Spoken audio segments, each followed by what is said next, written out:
Sloppy Spoilers with your host, DT2.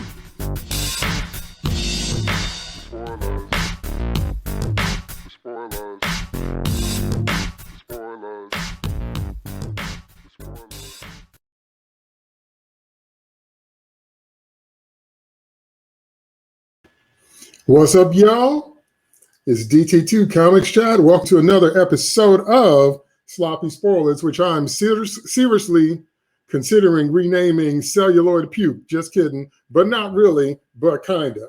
So we're going to review Alien Covenant, the last, film in the Alien franchise. And I honestly have been working for a while to try to come up with some summative statements to really kind of describe how this film left me feeling and kind of like my take on it. So as always, my co-host, we've got their perspectives, very excited about talking to them about it. So let's get them in. We're going to say welcome to David Nemesis Howard. What's up, Dave? Hey, what's going on, everybody? I'd like to say I'm excited about talking about this movie. I'm excited to talking to you guys. That's going to leave it at that. We're going to have a good time hanging out, and the film is an excuse. Yeah, because I will be honest, it took me 2 years to finish this movie. It was this show that was the impetus for me to finish it. So let's do it, I guess. Let's give a welcome to Steve Shadewing Sellers. What's going on, Steve? Just trying to survive after watching this movie. I despise Alien Covenant. I know I've talked about that like a number of times in the past few weeks, but this movie absolutely is trying to be the best of all, try to take the best out of all the Alien previous movies, and instead we got the worst of them. And it doubles down on the worst problems with Prometheus on top of that, in addition to the stupidity of everything going on in this film. And I will say, the only thing I'm looking forward to is venting about how bad this movie is, because it's terrible.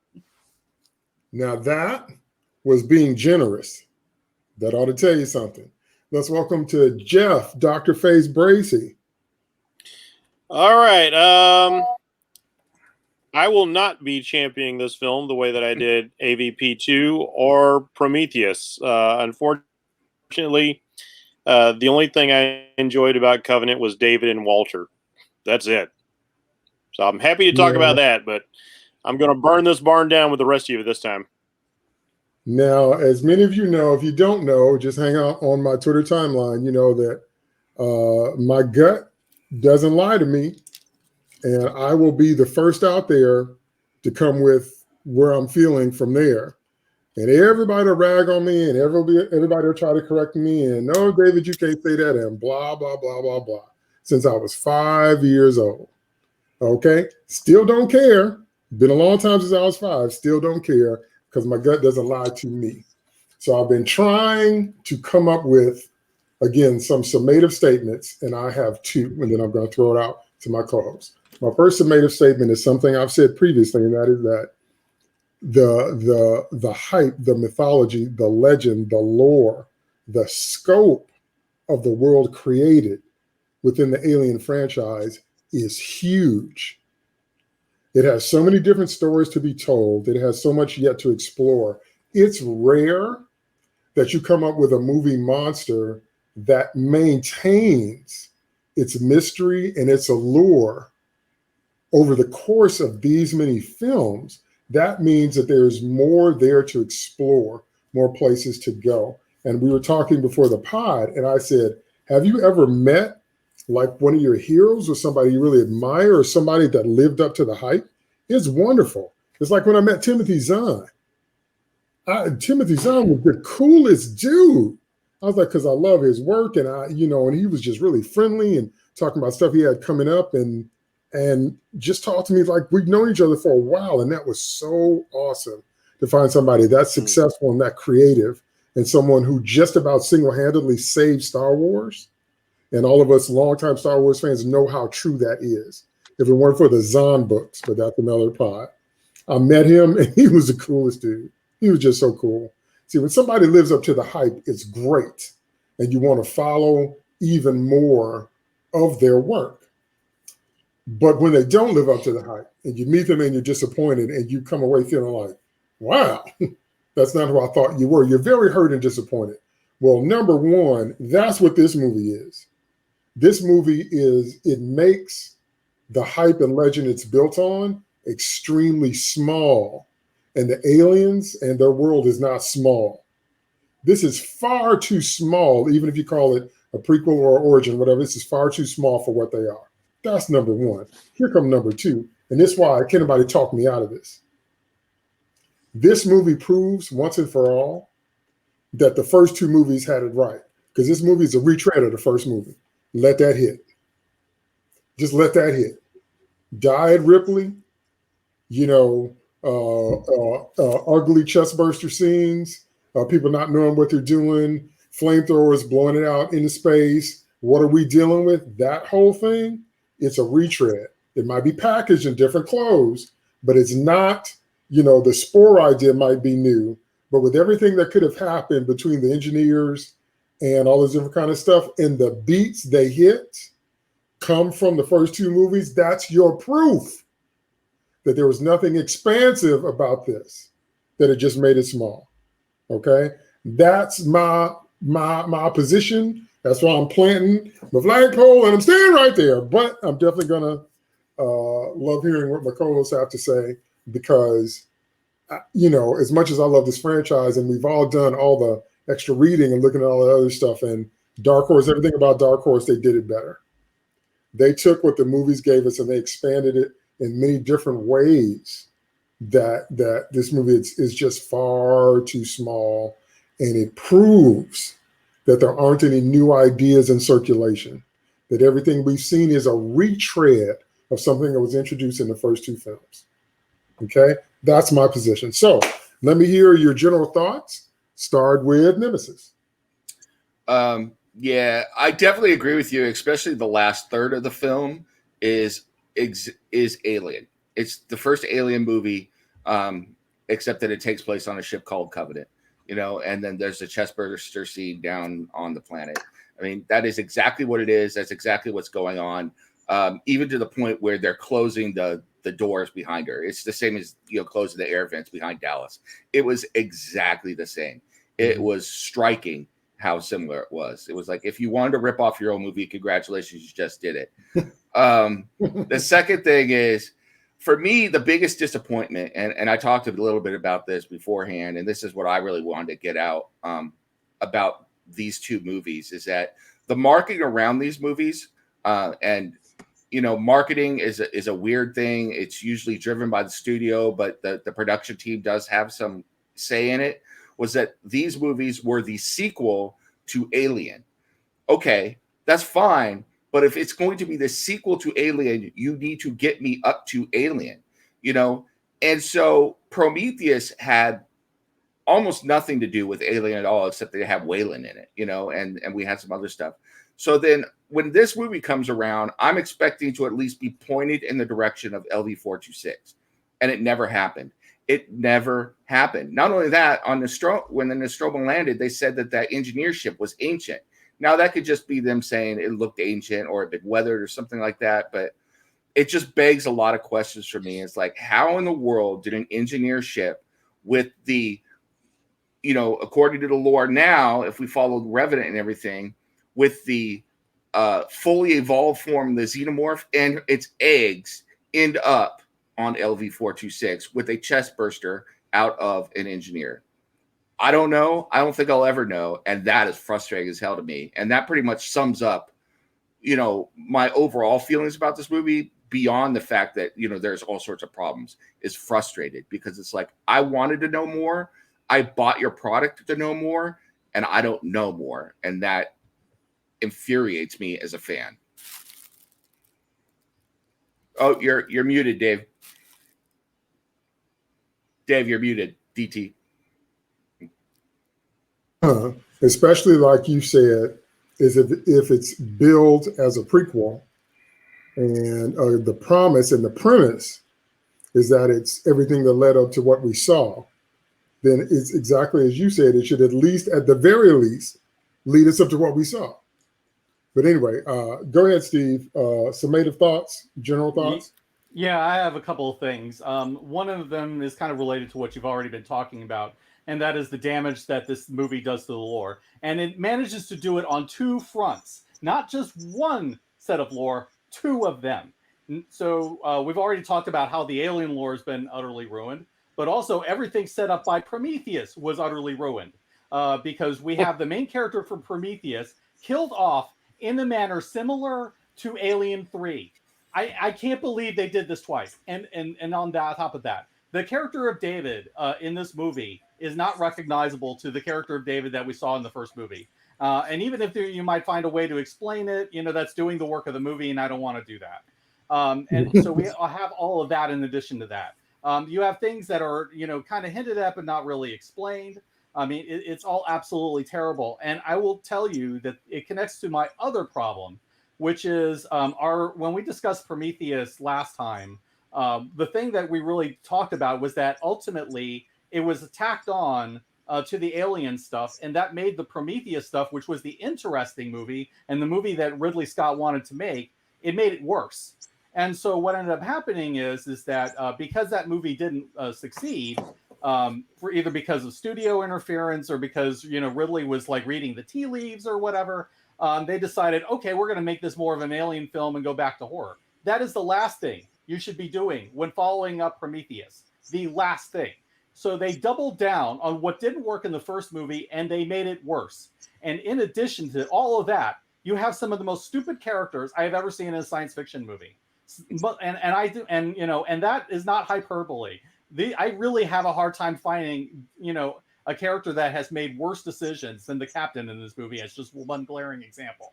So you have all of these things combining to form a perfect storm of terrible. I mean, there's just no getting around it. And I'm generally very, very, shall I say, nice to movies and trying to look for things to find it good in it. The only things that I can find that I liked were the prologue, the fact that Ridley Scott shot it well, and Michael Fassbender's really great in it. That's it. Everything else is terrible. Well, once again, one of the worst decisions, one of the worst tropes established, killing a character that survived a previous film in a gruesome manner for no real reason. So we're going to talk about that in detail, because that was another thing that just had me. But it's just another proof of what I'm talking about, is what I'm going to be saying during this whole broadcast. Every idea is a retread, which is your proof that the first two, okay, were the only original things going on, and ever since then it's been a downhill slide. Go ahead, Jeff. What do you think? Okay, man, I'll tell you what. Covenant should have been. It should have been like Alien, or it should have been Covenant subcredit, like an alien story or an alien universe story. Solo, a Star Wars story. It should have been framed like that.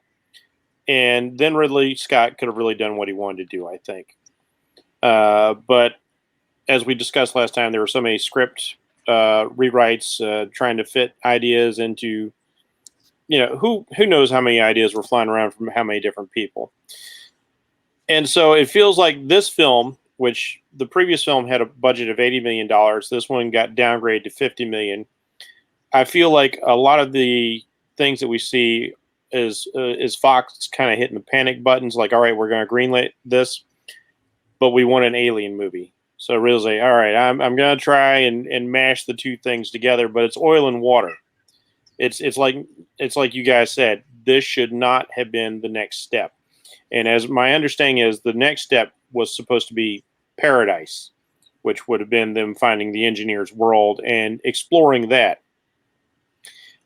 Now, as bad as this was, and when I say this, I'm talking about another film right now, as bad as the prequel to The Thing was, because Amalgamated Dynamics' beautiful work was completely cut out for like some really crappy CGI and some other decisions. At least those filmmakers did try to honor the idea of The Thing. A little too much, in my experience, in my opinion. But at the same time, you watch The Thing prequel, and it is a Thing prequel.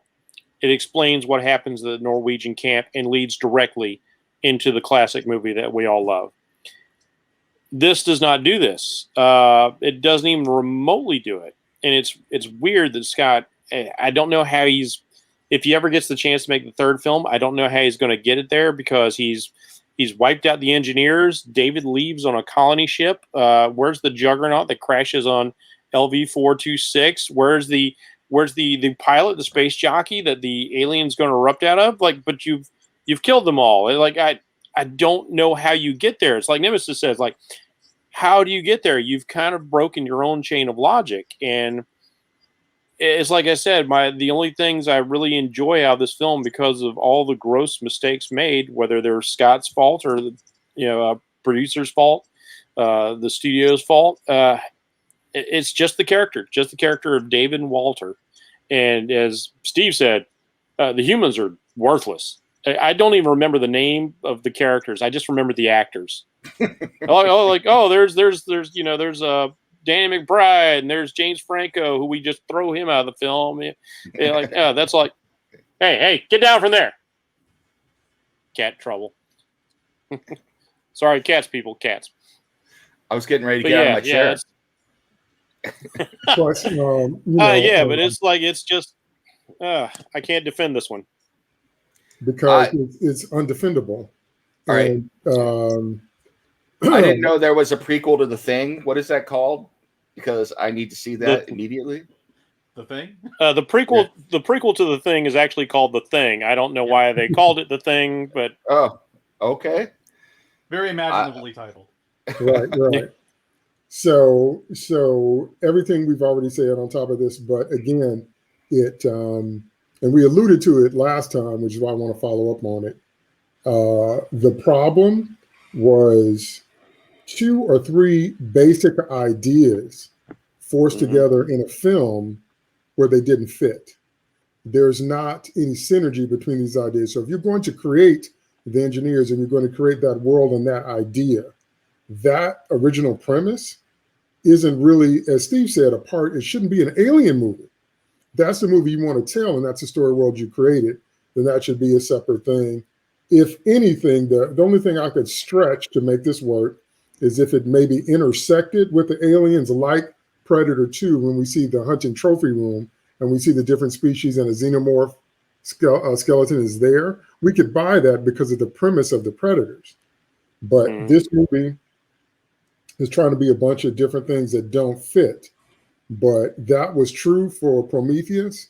It's exponentially true for Covenant. So we'll start, even though we have a little scene at the beginning with David and Will and all that. I like Fassbender and everything, but I cannot stand his character. So you can't sell me on him. But let's just start with the premise. I'm going to borrow Steve's catchphrase when we were doing Harley Quinn and Harley Don't Learn Nothing. Let's examine what the movie is asking us to believe. The movie is asking us to believe that a colony ship, a generational ship, a human transport ship doesn't function any better than, I don't know, the captain getting stuck in his pod and burning alive. There's that, because maybe we couldn't have fire extinguishers or a halon system, or maybe a little ice tray with some Pepsi coming down. I don't know.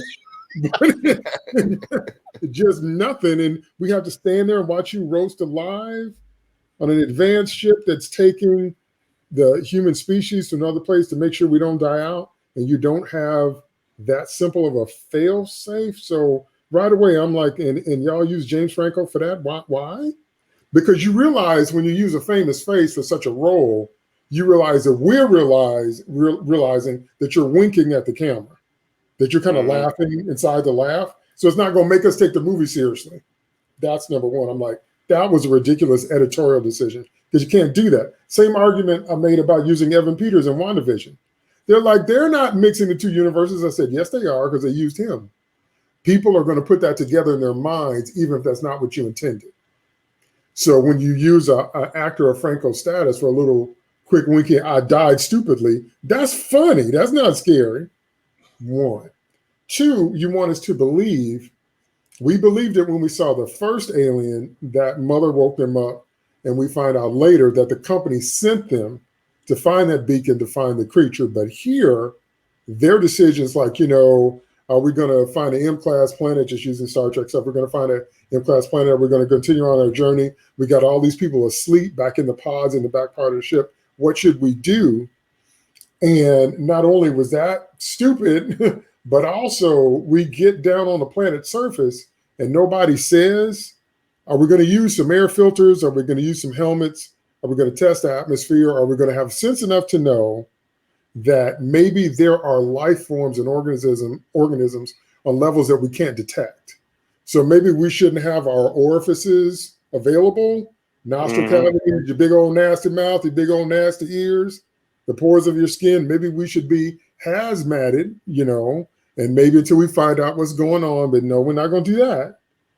And I keep saying to myself, y'all realize the human race is doomed. If this is who y'all sending out into the future. Not the best and brightest. Right. See, once again, you can't, if you're going to set up a premise like that, don't make it be stupid protocol mistakes. Make it be an unexpected malfunction. When we start at the beginning of Star Trek 6, Praxis explodes because of overmining, which we can completely buy from the Klingons. They'd be so busy trying to keep up to support their war-based economy. They would push every resource that they had. We can buy that. It sets them into a crisis. That's what kicks off the movie. That makes all the sense in the world. So if you're going to get these people on the planet, it needs to be something that would make a little bit more sense, given the technology and their mission. But you give us like this Keystone Cop stuff, like boop boop, one spaceship, boop boop boop boop. I said, all y'all need to die. I'm already rooting for the monsters. But so I want you to tell me what you thought about the premise, and go into as many levels of stupid as you need to. But I'm just shaking my head. I'm like, and one more thing I will say about Billy Crudup. If you notice, he always plays extreme characters, extremely powerful or extremely dumb or extremely simp or extreme. He's always like at the edge. And I'm looking at this guy and I'm like, you can tell when you're looking at dudes with no confidence when they're sweating because they're thinking. Like, I'm just sitting here and, oh, Lord, I got to think. I'm nervous. What you think? You got to ask everybody. And you're just, you have all this angst. I'm like, dude, maybe you could make a decision. Why would you be the second in command? Why would you be in any type of command structure if you can't make a decision? Remember Commander Shelby from Best of Both Worlds? She was running over Riker. She's like, you in my way. Said, if you can't make the big decision, get out the way for somebody who can't. That was her whole tagline. Commander Shelby was like, I got this. Riker had to snap her back. This dude is the anti-Shelby. He's like, I'm nervous about maybe two brain cells firing at the same time. And I got to make a decision and my faith and the philosophical implications. And what are we going to do? And he's sweating while he's thinking. I'm like, that's strike three. I'm out. I'm out. Bye. So let me hear your thoughts about the premise and what they're asking us to believe from the jump. Start with Bracey. I'm sorry. Like, did you pass it to me? Because it kind of lagged. Yeah. Okay.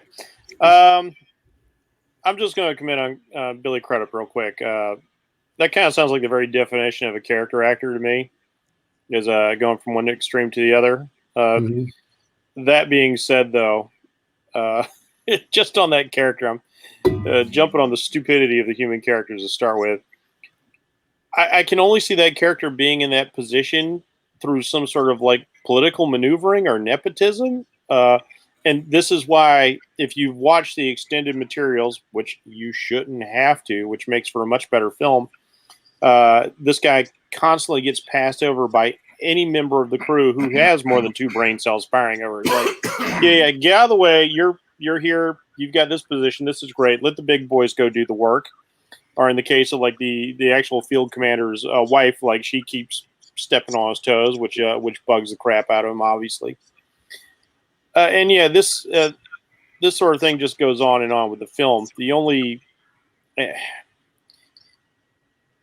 going to say this to start with, to preface this. The prologue material which you had to go online to see, which is ridiculous. And again, I think this is another Lindelof, Abrams kind of inspired idea. I don't know why Ridley Scott fell for it, because it weakens his movies significantly if you're just going to the movies.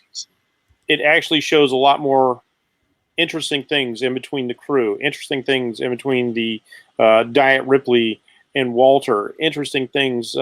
James Franco actually had enough screen time in this prologue material to make you care about his character, to make you care about his wife's loss on this mission, where now she's the odd man out of this colonial ship, and one is the loneliest number now. She's got to wait 20 years to be a cougar later on? Yeah, good luck with that. Yeah, it's just terrible. It's so terrible. All this stuff that could have made us care about these characters, even when they're being dumb, is in extra material that most people won't see, or you won't see until you buy the Blu-ray. Or, if you didn't go online looking for this stuff, you just didn't see it before the film. So that's dumb. Now, as for the premise of the film, as you were talking, I realized I have already seen this movie, and it was done far better. And the whole reason for them being on the planet, all of it worked. And that movie was Pitch Black by David Towie, the star launching vehicle of Vin Diesel, where the ship gets hit with micrometeors, and they are forced to land on this planet with all these super predatory monsters living there. That's this movie. That's what this movie should have been if we're going to go back to horror, if we're going to go back to those roots. Because otherwise, this is just patently ridiculous. Everything that happens in it. If you're flying long-term across space, here's what pisses me off. They expect us to be dumb. They expect audiences to just be dumb. Oh, you guys, you financed like 7 Transformers movies, so you're stupid. You're stupid. We just count on you to be stupid. But we're going to try and do this hard sci-fi and just expect you're still stupid. No, if you're putting out hard sci-fi, or you're trying to, like what you did with Prometheus, don't expect us to be stupid.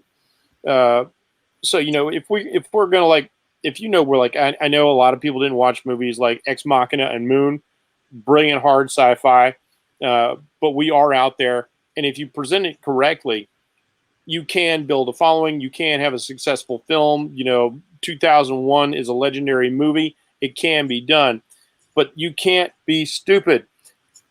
An intergalactic spaceship, one that's going to colonize, will be hardened against neutrino bursts. It will be hardened against solar flares. Like just the basic thing, like you were saying, like the anti-fire, the fire suppressants for your life support tubes.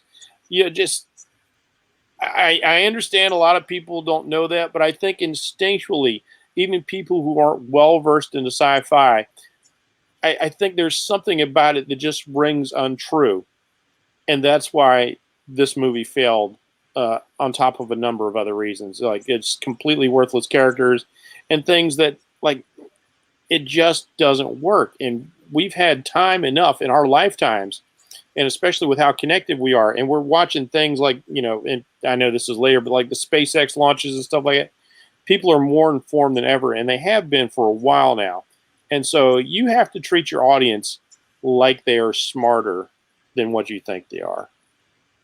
If you put me in a hypersleep space coffin, I would tape a bottle of water on one side and a bottle of Pepsi on the other. So I wouldn't have to worry. But in Pitch Black, which I love that film, the captain's morals and her ethics is a part of her arc. Yeah. What she's willing to sacrifice or not to save the ship, and her having to live with what she was willing to do and what ends up happening. And then that pays off with her final scene. And that whole movie, that ensemble cast, are all far more interesting than anybody in this movie except for the androids. But when we have someone stepping up into a position of leadership, and then nothing they say makes any difference anyway, and everything they say and do is stupid. Yeah. Go ahead, Nemesis. Thoughts on the original premise, the things that the movie's asking us to buy from the jump. Yeah, I got a couple points here. First of all, you guys' points about the ship being hardened and everything Makes perfect sense. But part of that would be, okay, you're going to plan for the unexpected. Stuff is going to happen. Okay. Why is there only one synthetic? Why do we have the rule of one? You know, if you're going to be asleep all this time and you don't want to wake people up, why don't you have 10 synthetics? Why don't you have 20 synthetics? Why don't you have 100? They've already ironed out the problems with Walter. I mean, it's quite obvious that he's obedient.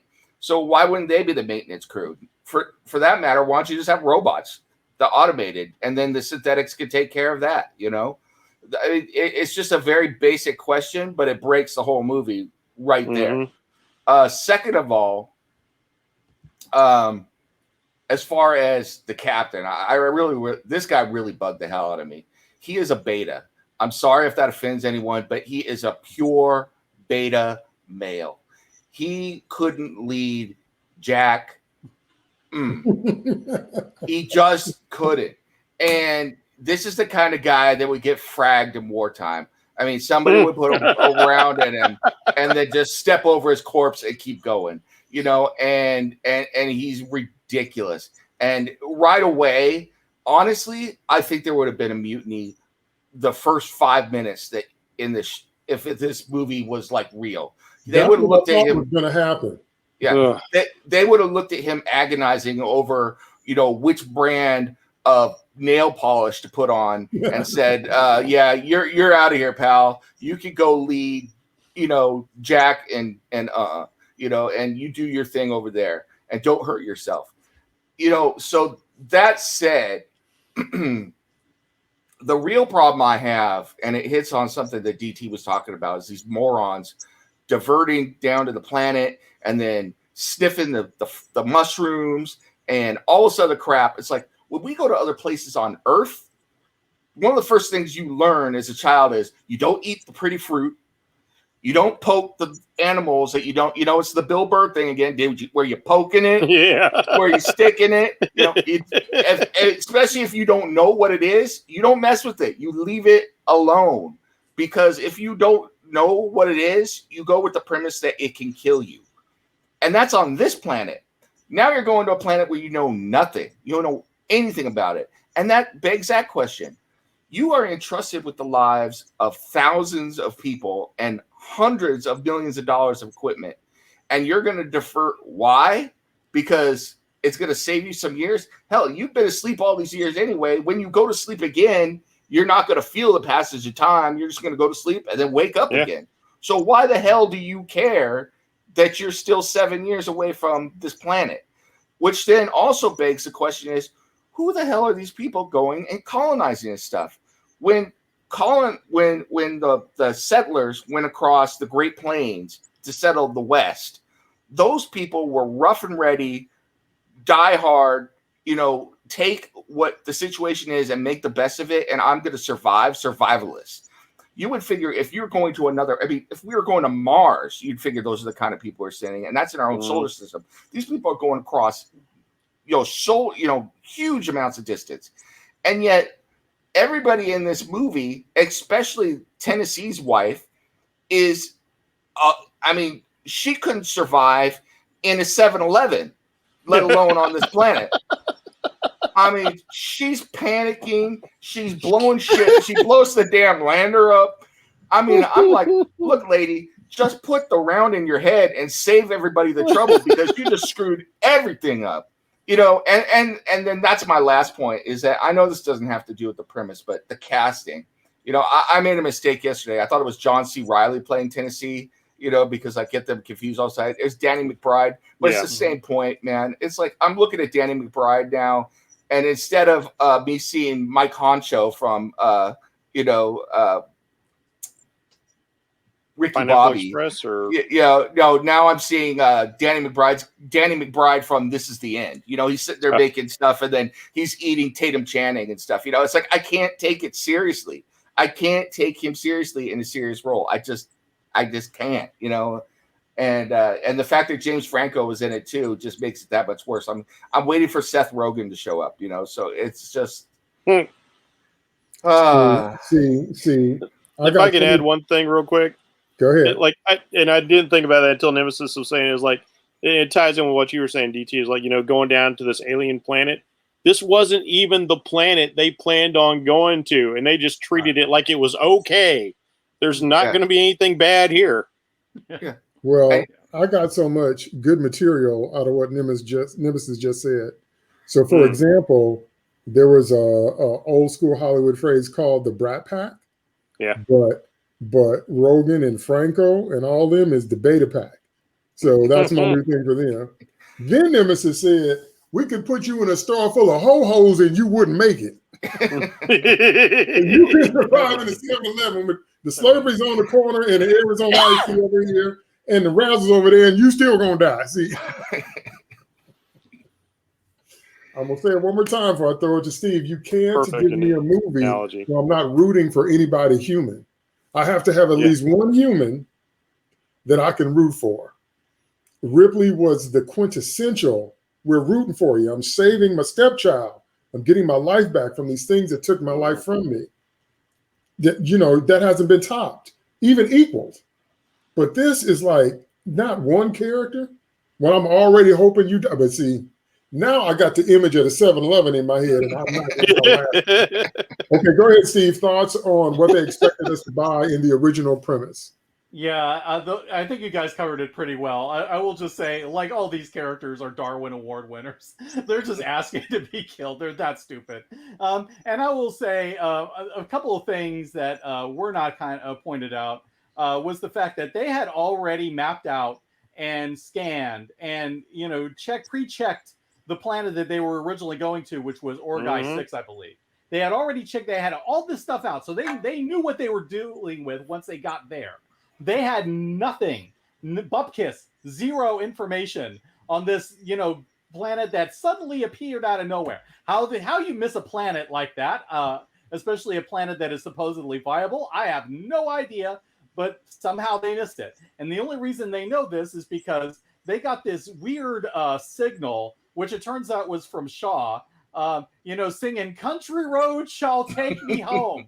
Why she would have picked this song, I have no idea. And what makes it unintentionally funny to me is that Country Roads was the song that was used for the game Fallout 76, which was likewise a complete disaster, just like this movie. So the fact that this song came up now, watching it again, just made me laugh and laugh and laugh. So I'm already not taking this movie at all seriously. The characters are all stupid, and actually, to be fair, the characters get dumber once they land on the planet. This part is actually where the characters are relatively less stupid. So yeah, they're already going, diverting off of there, and it's because this captain is absolutely weak. Nobody respects him, and here he is, caterwauling about, oh, it's because I'm religious. Nobody will trust me because I believe in God. I'm like, no, because as we turned out, there's a deleted scene where Rosenthal, the woman that gets killed, one of the women that gets killed on the planet, was actually singing a prayer right before she was mauled by a Neomorph. So clearly that was not an issue with these people. They don't respect you, Captain, because you are not acting like a leader. You are not inspiring confidence. You don't even seem to have any confidence in yourself and your ability to make decisions. Which, I mean, it's like, if you draw your strength from your faith, why don't you have any self-belief whatsoever like this? Why are you getting rolled over left and right? And Daniels clearly has more intelligence and more charisma than this guy. This guy has the charisma of a block of wood. Why would you follow this guy? Why would there not have been a mutiny from the beginning? So clearly, he's just going along with what people want because he doesn't have, the strength and fortitude as a leader or the vision or anything resembling common freaking sense, to make a firm decision, an intelligent, tactical decision, and then go with it. There is none of that. And this is again, before things get really stupid down on the planet. So the fact that we're dealing with all of this dumb now, before we even get there, is horrible. And I will also say, what was the point of the solar sails? We had never seen any of these other ships that required any of these sails. So, okay, here you are going out there, fixing a thing which should not even have necessarily been necessary, because we've seen that they have the technology to keep going through and gather energy without needing to have these solar sails that are easily ripped. Do they look cool? Yes. Do they serve any purpose that couldn't be served in a better design? No, not at all. And I will also add, in addition to the stuff that you've already talked about with respect to the science, why is there not a second lander?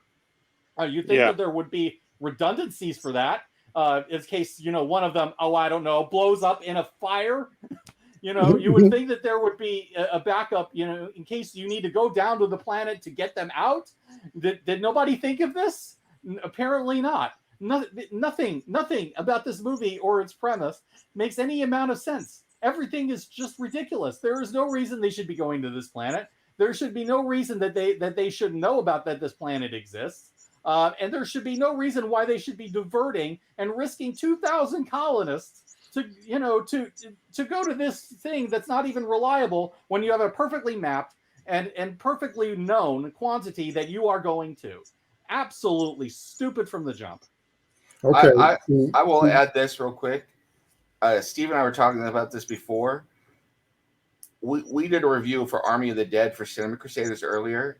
Mm-hmm. This movie is a Zack Snyder film without Zack Snyder being involved in it. Yeah. It's visually beautiful. It's got some cool action sequences in it, but the story makes absolutely no sense. All this was missing was a horrible music video, and it would have been, Zack Snyder movie.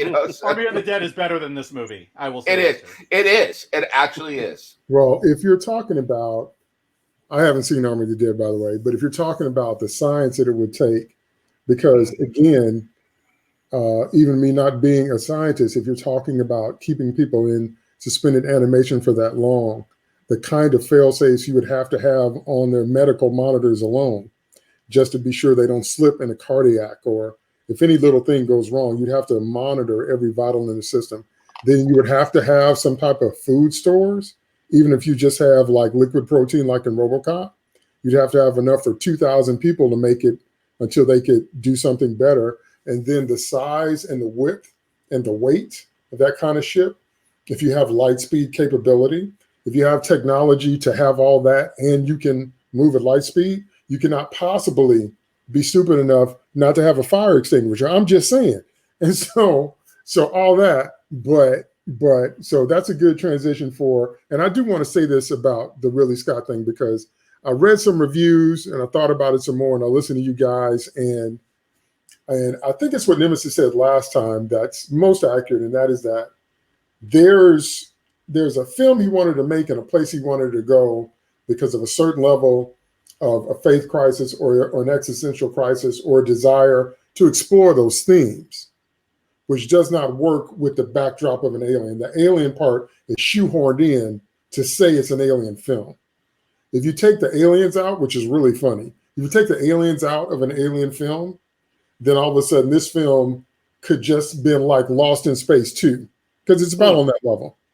Because that's really about what it is. Lost in Space 2 with aliens, which leads me to the aliens themselves. And I've already said, I completely reject the notion on every level I know how to reject something, that those creatures come from goo, microscopic goo that can infiltrate any orifice that you have and then develop into whatever it is that busts out of you. Because that would make face huggers redundant and unnecessary. Why, if you already have a system that can invade your pores, anything that can be airborne and get that same result, why would you add a step? See, in terms of an evolutionary sense or basic biology or anybody trying to create anything, if the goo can already do that, there's no need for queens.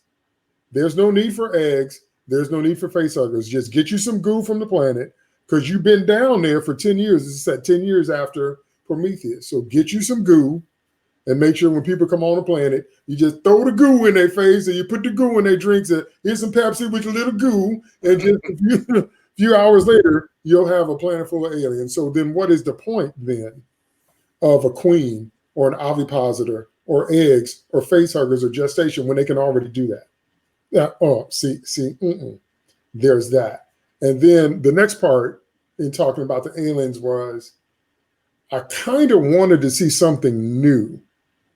Cameron had the right idea to give us the queen because it's something we hadn't seen from the first one. So we've talked about the different options, and there are, I'm sure, an infinite number of options, but an alien king would have been nice. Aliens that could do different kinds of things, or that's why we want to go to their original home planet so we can see what kind of environment breeds such nightmare creatures, just something. But this was, like Steve was talking about the Neomorphs, this was kind of a retread of a retread. I was like, I guess it's gore, I guess it's bloody, I guess it's ugly, but y'all really deserved it, so I don't care. I don't care when you died. I'm like, y'all deserve to die. Everything you did up to this point bought you that stupid death. That's what you get. But I mean, we didn't learn anything new about them in that sense until we get to the David stuff, and we'll get there in a minute. But I mean, just up to the David stuff, as I'm examining, again, what the movie is asking us to believe, that all this was all in place. Again, all the stuff that follows it then makes all of that redundant. And I didn't really learn anything new. And I don't know how to say this. The very first time you see a chest burster sequence and the little larva alien stage that comes out, that's horrific. That's just one of the most intense images you've ever seen in your life. Here, I felt like it was that annoying pit bull that lives across the street of my neighbor's house. Like, when somebody just shoot the thing and be done with it, it didn't feel like, do you understand what I'm trying to say? It didn't feel like an alien moment. It didn't feel like, here's this nightmare creature. It felt like, I don't know, somebody's German Shepherd got out and they chewed the head off, whatever. Can somebody just, call pet services and that's what I mean when I say it was small. That's not how the first two films made us feel. But this one made us feel like, you need to call Wanda Maximoff. She'll handle it. But anyway, so before we get specifically to the David stuff, I want to hear your thoughts about the creatures, from the goo to seeing them scramble around to whatever kind of backburster, shower scene, whatever. How did this representation of the xenomorphs in neomorph form or whatever make you feel? This time we'll start with Steve. I felt nothing. I really didn't care. The only thing I will say is there was something that was added in one of the I don't know if it was a deleted scene or some of the extra material, where they finally explained to a certain extent, at least a little bit, what the goo was and what this stuff is. It is a nanotech sort of thing where it breaks down DNA and rewrites it and all this. And this is what the engineers were using. But the thing is, it still is the same problem we had with the goo before, which is that it does whatever the story wants us to do. There are no defined rules behind how it works and why it works the way it does. It creates the monsters because it does. And the thing is, I don't even see why it's necessary to have the magic mushrooms. Why do they form in the form of magic mushrooms? Why does it develop where it does? How does it develop how it does? How do these things have survived as long as they have without human hosts coming along and hitting the thing? And especially what even makes it dumber is that we know that there are alien eggs that we find in David's complex. And so it's like, why wouldn't they, if there are alien eggs, and you want the thing, and you want some chest bursters to start, all the murdering of these stupid colonists, why don't we just have somebody run across an alien egg for the first time, and have them get chest bursted? I mean, there's any number of ways that you could have done it without resorting to the magic goo.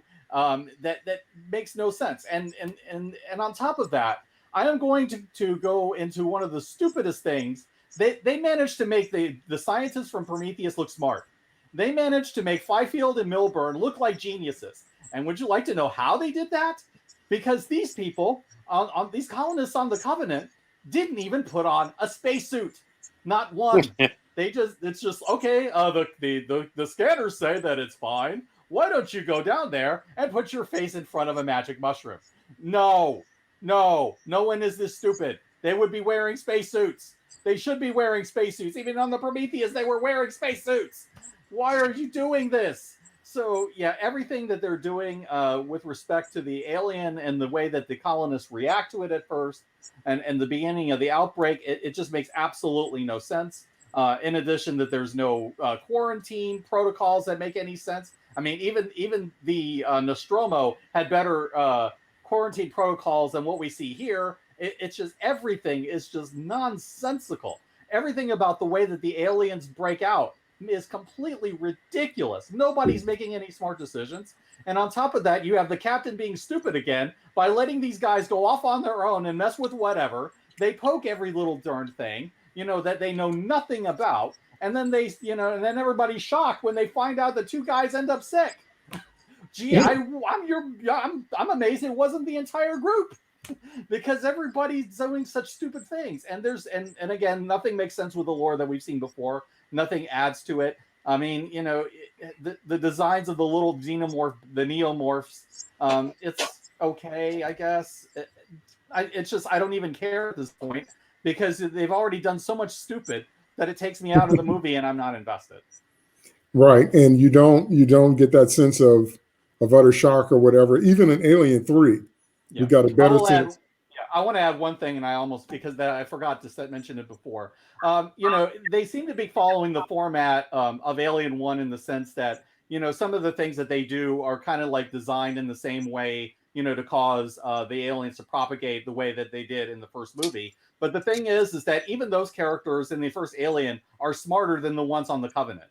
I mean, they're not suicidally stupid. They had protocols. It's just that they didn't listen to them. And you also had Ash, who was cooperating with Weyland-Yutani and sabotaging things. None of that applies in this movie. So when the members of the Covenant, do these stupid things, it's because they're morons. It's not because of outside circumstances or anything else.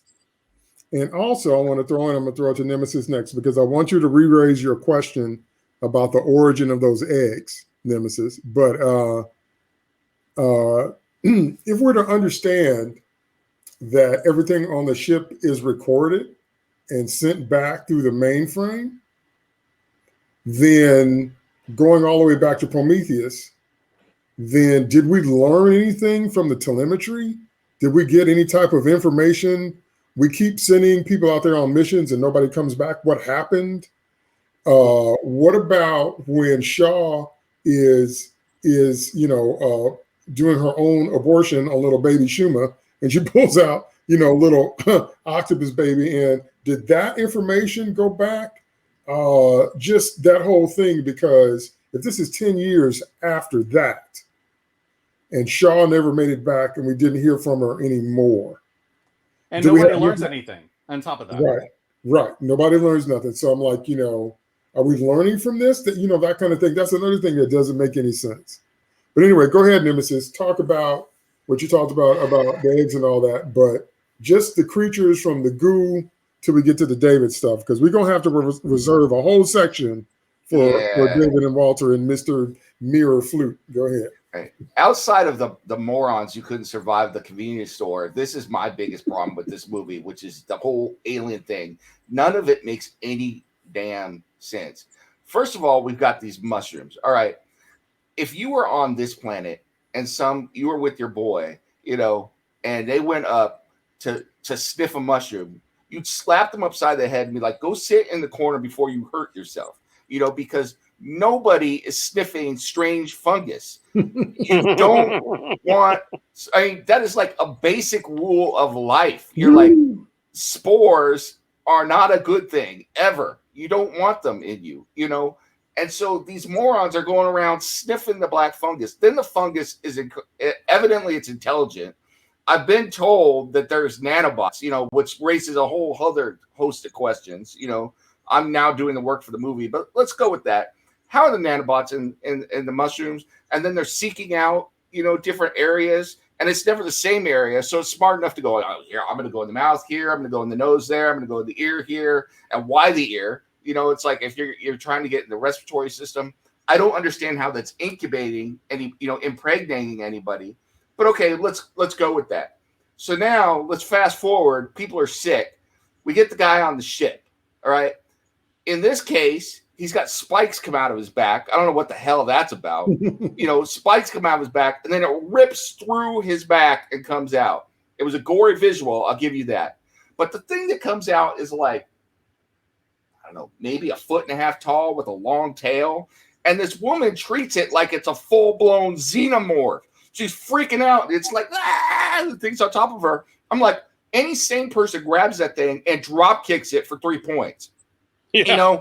Or you grab it by the tail and you start doing Devo's whip it against the wall. You're smacking that thing. And she's supposed to be characterized as this cool pilot, who's on top of the situation. And then suddenly she's just completely panicking like a complete idiot doing stupid things. Yeah. This was one of my least favorite characters in the whole movie because of how stupid that whole scene was. Yeah, meanwhile, Ferris is out there getting ready to blow up the damn lander. I'm like, this is why I'm saying all of you are just morons. But this thing at this point is 3 feet tall. It's stuck in there. I mean, at least in the Alien, the first movie, they were shocked, and then that thing bounced. It got out, and they didn't kill it, when they had the chance. She had a knife in her hand. She had guns. She could have grabbed the thing. That thing should have been dead. One of them down. We only have one more to deal with. And instead, she's freaking out. The thing's on top of her. I mean, if that thing got on top of me, it's basically the size of a house cat. You are grabbing it and you destroy it, in fight or flight. Then the second guy. So that's the first one. And that was stupid. And I don't understand. The second one is even dumber because this time the guy throws it up. I'm like, what in the hell? It comes out of his mouth. The CGI is horrible. It looks absolutely fake. It looks like a Photoshop. And I was expecting that later on in the movie, someone was going to crap one out. It was going to come out the other end. Because I'm like, if you're going to do that, then it's got to come out the other end too. It's like you can't give me the one. Yeah, it's like you can't give me one and not give me the other one. So that was just absolutely ridiculous. Which then begs the question, and what DTT was talking about. We get to the eggs. Okay. David, we're going to get into all the stuff with David too, but David's doing genetic experiments and everything, but eggs have to be laid by something. In this universe, the eggs are laid by a queen. We haven't even gotten involved aliens yet. We haven't even thought about queens yet. So who laid the eggs? Did David lay the eggs? Did he pop them out of himself? Because that is a hell of a visual. It's like, of all the things you didn't show us, you didn't show me David laying the eggs, is sitting on the eggs, and bringing them to term, because if you showed me that, I would have been disgusted. I wouldn't have liked the movie any better, but at least I would have seen what the hell was going on, because how in the hell did those eggs get there? Someone explain that in the comments down below. After you like and subscribe to this video, explain to me how the eggs got there. If you can give me a real explanation, I will email you and send you something from Comic Crusaders, because I don't think it's possible. I don't think you can explain to me what the hell laid those eggs, because all the animals are dead. David said it. When he released the black goo, every single form of animal life was killed on that planet. So we have either the magic mushrooms spawn the eggs, or David has one of the nastiest things I've ever thought of, which he has a hidden ovireceptor that comes out of some orifice, and he's laying 3.5 foot tall eggs. Which, God bless, bless your heart if you want to go there. So win like, no prize today, folks. Yeah. Yeah. Agree with all that. And like Steve said, it destroys 2 mythologies, not just one, but 2, because nothing in Prometheus now makes any sense given all this foolishness. And before I throw it to Bracey, on top of all that, the other thing is, and you just hit on it, and that is that one of the most interesting things about this creature in its lore was its life cycle. So when we see the first movie, we see the chest burster and the baby larva, and then we see the full-blown alien as it's shedding its skin and, going to be 8-9 feet tall or whatever. In the second movie, we get the queen and the ovipositor and where we get the eggs from. And just with the visual, like James Cameron said, you don't have to explain what that is. You know what that is because you understand biologically what that has to be. But here, we got the shoulder blade burster, we got the vomit burster, we got the dream catcher out your behind burster. We got just what? And then it doesn't have a little junior cheeseburger stage. It goes straight to the dog alien stage, and why? Well, see, and it's like when you don't take the time to research the mythology. I just did a rant on this about Superman in Snyder's Man of Steel, when you don't take the time to understand the mythology of the world that you're working in, then you cannot expect your audience to become invested on any level, because your lack of preparation will push them out of it. Even if it's not conscious, even if they don't articulate it, when you see something that your mind would say, you know, that don't make no sense, right? You know, given what we know about the aliens, all of that is ridiculous. Go ahead, Bracy. Thoughts on from Goo to Shoulder Buster to Vomit Buster and Ghostbusters? I do have lots of thoughts on this, because one of the things that keeps me coming back to the franchise, no matter how good or bad each individual movie is the fact that I am utterly fascinated with the alien as a creature. Going from the obvious parasitic wasp sort of lifestyle that was introduced, and to finding out we have an ant-like hive structure. And it's like you said, DT, there are ways you can do and give us new things. A much lower key example, I think, is the Tremor series, which first we start with the giant graboid worms, and then in the second film, we find out that they have the shriekers that burst out later, and then we find out that later on they develop into things called ass blasters, which, ridiculous name, but it allows for the distribution of the species across areas that the adult forms normally couldn't travel over. That's all very logical and pretty well thought out, and that's what's lacking here. One of the other things I'm very geeky about is animals and animal biology, which is one of the reasons these things are so interesting to me. The goo destroys all of that. Now, I find the adult Neomorph fascinating in its own way. One of the things I did notice about it in the sequence where it attacks the woman who's saying a prayer while she's washing up is you hear it clicking. Click, click, click, click, click, click, click, click, kind of going back to Pitch Black.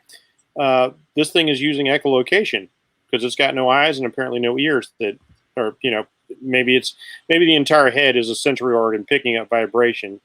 And we still don't know how the aliens themselves track their prey without eyes. But I thought that was kind of a neat evolution there.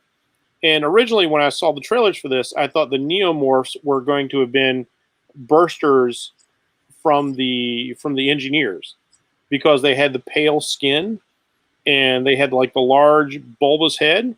I was like, okay, you know, this is kind of a new idea. But like then I actually see the movie, and what I see is propagating these things is the fungus goo, which doesn't work. If you watch the, like, you know, and I know it's briefly stated here, but also in the supplemental material, you know, it's stated like it's this nanomolecular breakdown machine that kind of plays back into the first movie a little bit. Like you drink the black goo, it breaks down the DNA, recombines, does something new with it.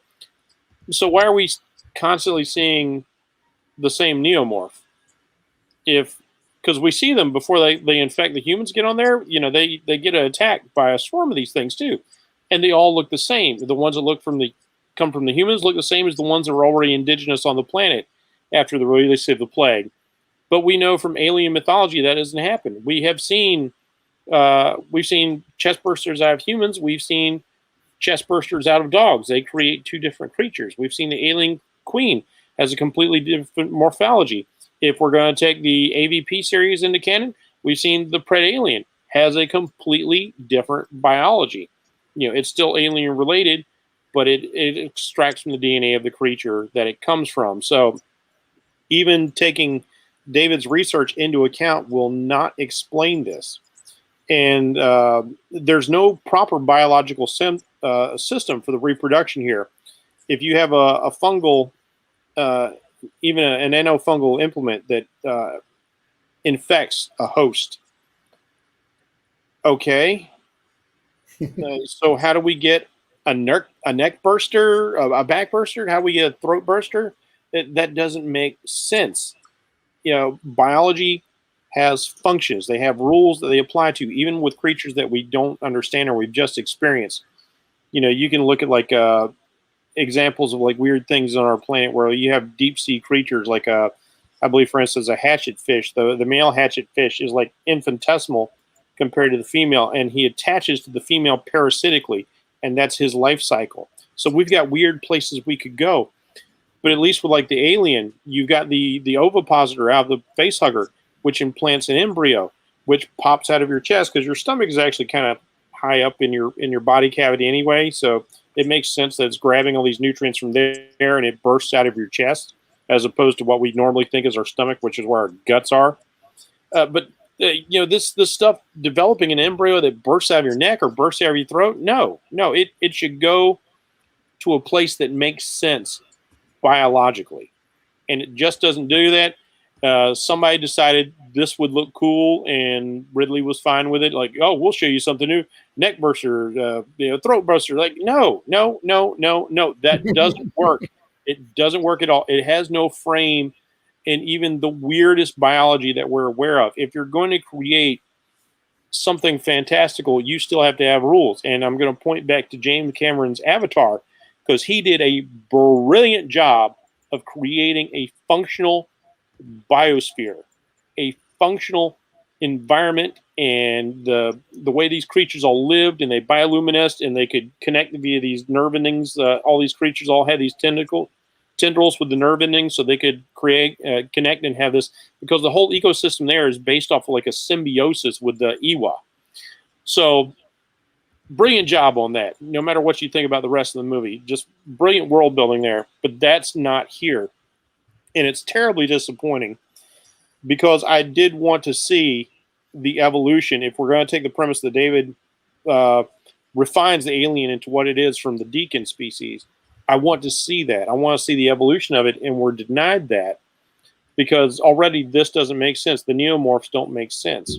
And the information about how he took Shaw's reproductive organs when he mixed the goo with her, and he found out like, oh, this really responds to the human genome and the ova and the ovaries and all this stuff, would have been really nice to actually have that in the film, because that's what I think. And again, I'm having to do things for the film. I'm having to research outside the film. I think that the egg is actually a womb. And that's how you get the egg before the creature in this case. But the movie doesn't do that. So how can you not forgive people for not understanding? We shouldn't have to do homework to watch a movie. And Release the Bracy cut. Release the Bracy cut. That's right. I dig deep when it comes into like creatures making sense and things.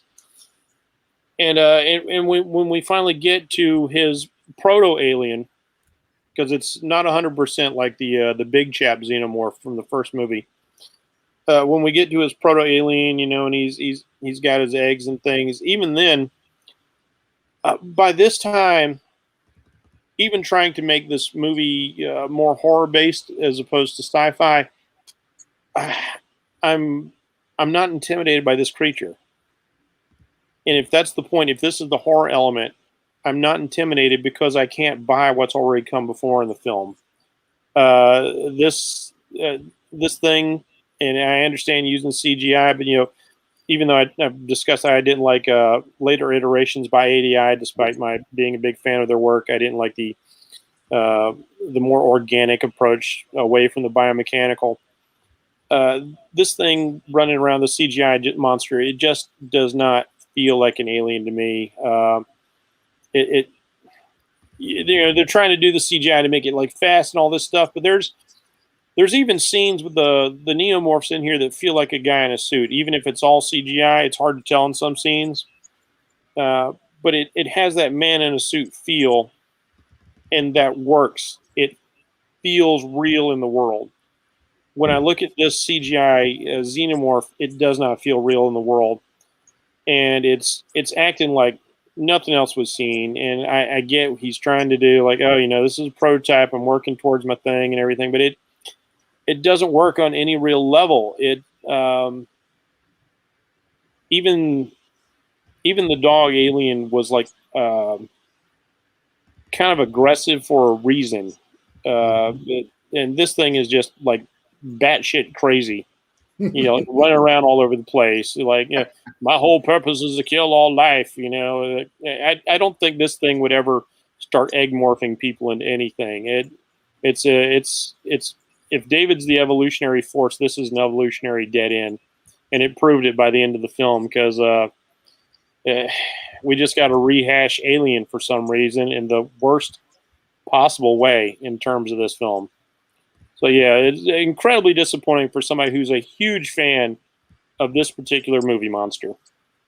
I just like to add, to bring it to writer's code for a second. I think the real problem with this movie, with a lot of movies, what we're talking about is, I read a great book by Orson Scott Card, and it was on writing fantasy, but it applies here, where he's talking about magic systems. He's like, magic systems, it can be anything you want. You can do whatever the hell you want. But he's like, but you've got to create rules. And once you create those rules for your magic-based system, you have to follow them all the time. You can never break them. Yeah, I would look into Sanderson's rules as well, because he's very, very good at kind of building on the Orson Scott Card. If you're going to do things and you're going to be ill-defined on them, you can do it. But there's a certain way that you have to do it in order to make everything consistent, in addition, to doing it the other way, which is the way that you describe it. But they didn't do either in this movie.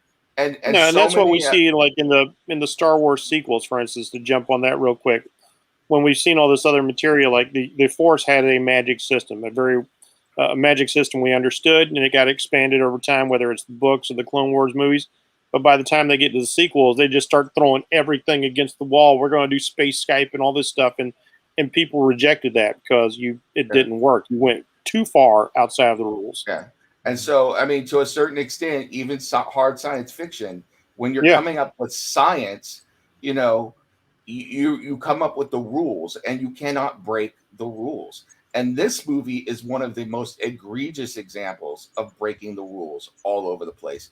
And so that is why, even with all the other stuff that's wrong with this movie, you just can't take this movie seriously, because every single rule that we know about from Aliens, from the books, from the comic books, from the other movies, is broken here. It's broken, and it's broken badly. It's broken laughably. So, and on top of all that, I will repeat what I said earlier, especially after hearing what Bracy had to say, and that is that it's in an evolutionary sense, but in a practical sense, it's a step backward to add a step or two to the cycle when you already have substance in place that can do all that, if that's what you're trying to do. But it goes back to what we said before. And I heard you guys point before about how David is evil because he's programmed to be that way and all the different kind of stuff. But he's evil and small and inefficient and petty and self-obsessed, and he's more human than some humans that we know. So all that is a step backward from his premise, but he doesn't have enough self-awareness and objectivity. One of the things that happens if you put a narcissist or a tyrant or a totalitarian under enough pressure is they'll begin to melt down when they begin to face the reality of what they've done or what they've created, because those things are always a social dead end. If, for example, you're going to have a system that says you have to eliminate anybody with a certain ethnicity or skin tone, if you agree with that, after you do that, what's going to happen is you're going to eliminate what you call sympathizers, people that used to hang around with those kind of people. And then after you do that, you have to eliminate people who have the same eye color as they did. So if you don't like brown people and you get rid of brown people, then you get rid of people that hung around with brown people. Then you get rid of people with brown eyes, because that's too much. Right? And before you're done, everybody's going to be dead for one reason or the other. It's a dead end. You can't start down that path because that's the only place it can end. And so just to give you an example of how eventually you're going to be forced to see that what you're doing is not viable. And I'm saying that to say that even though it takes much pain for us to see that as humans, a so-called advanced intelligence that decided it was smarter than everybody and everything, and that we didn't deserve to live, should have been able to see that. Should have been able to see how this is going to play out. And instead, he does something that's almost horrific for the sake of being horrific.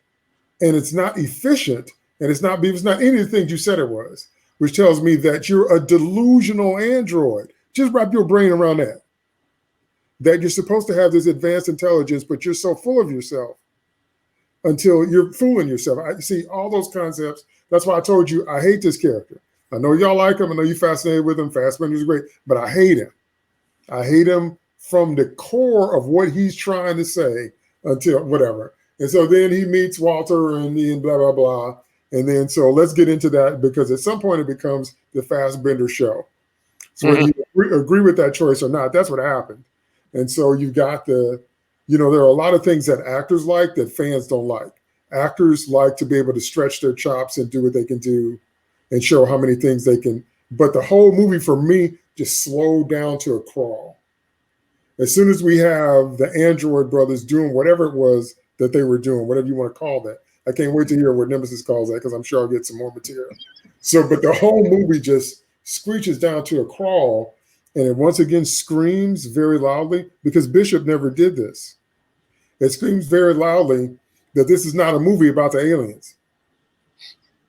And Bishop never did that. Bishop was a part of the tapestry, but I've always maintained that every good villain has a presence that you can feel when they're not on the screen. Darth Vader, the Borg, the Terminators. You can feel them when they're not on screen. That's what the aliens were in the first three movies.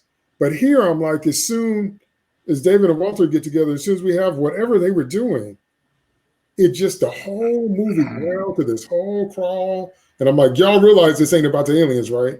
And y'all realize that if we cut this whole thing out, this is not any additional information that we as the audience needed to further the mythos of the creatures. And then what Steve said in the opening, which we'll revisit here, about killing a character off screen in a very gruesome way, the character that survived the last movie. But now they're dead because they got done in this kind of way.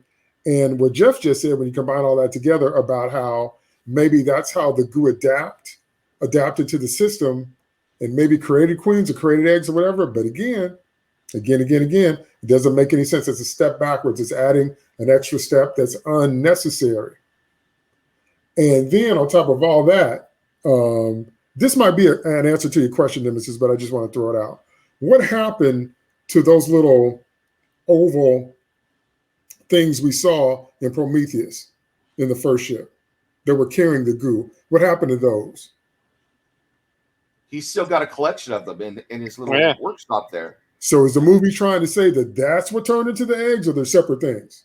They're separate things, because he's got what left of them. He tells Walter that. Okay.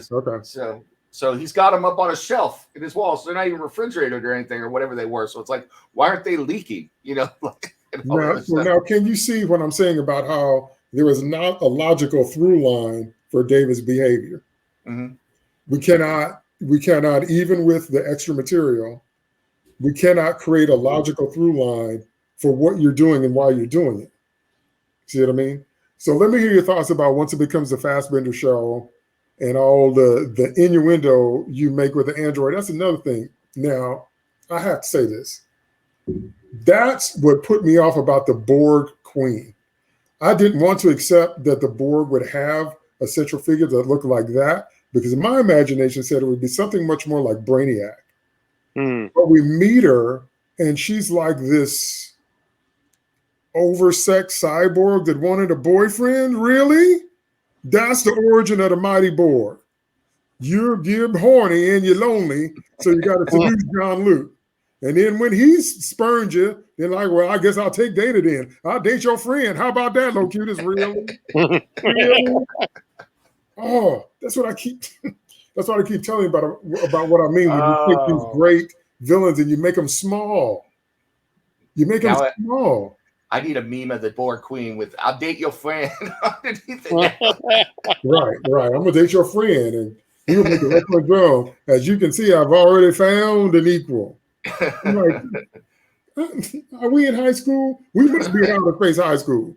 Because Locutus broke up with it, and now you're mad. So I'm gonna take half of Data's face and make it human, because he wants the human skin, and I'm gonna be dating him. How you like that? So that's what this was to me, except worse, because it was a mirror image android thing. And I'm like, we didn't need to know none of that. And you're talking about it, the innuendo is, if I made an android copy of myself, there wouldn't be innuendo. At all. At all. Okay. So anyway, so let me hear your thoughts about the Fassbender show. Bracy, you start. Yeah, man, once again, I did like the Fassbender show because it was more interesting than anything else that was going on in this movie. I will say this, one positive for Ridley Scott, as opposed to just the beautiful visuals, is the guy is mostly really dedicated to practical effects. And there's a shocking amount of the stuff that in this film that's practical, including the end scene with the drop ship. That was like a big thing on a gimbal. So I just wanted to give him that because, like, since we're banging on everything else so hard.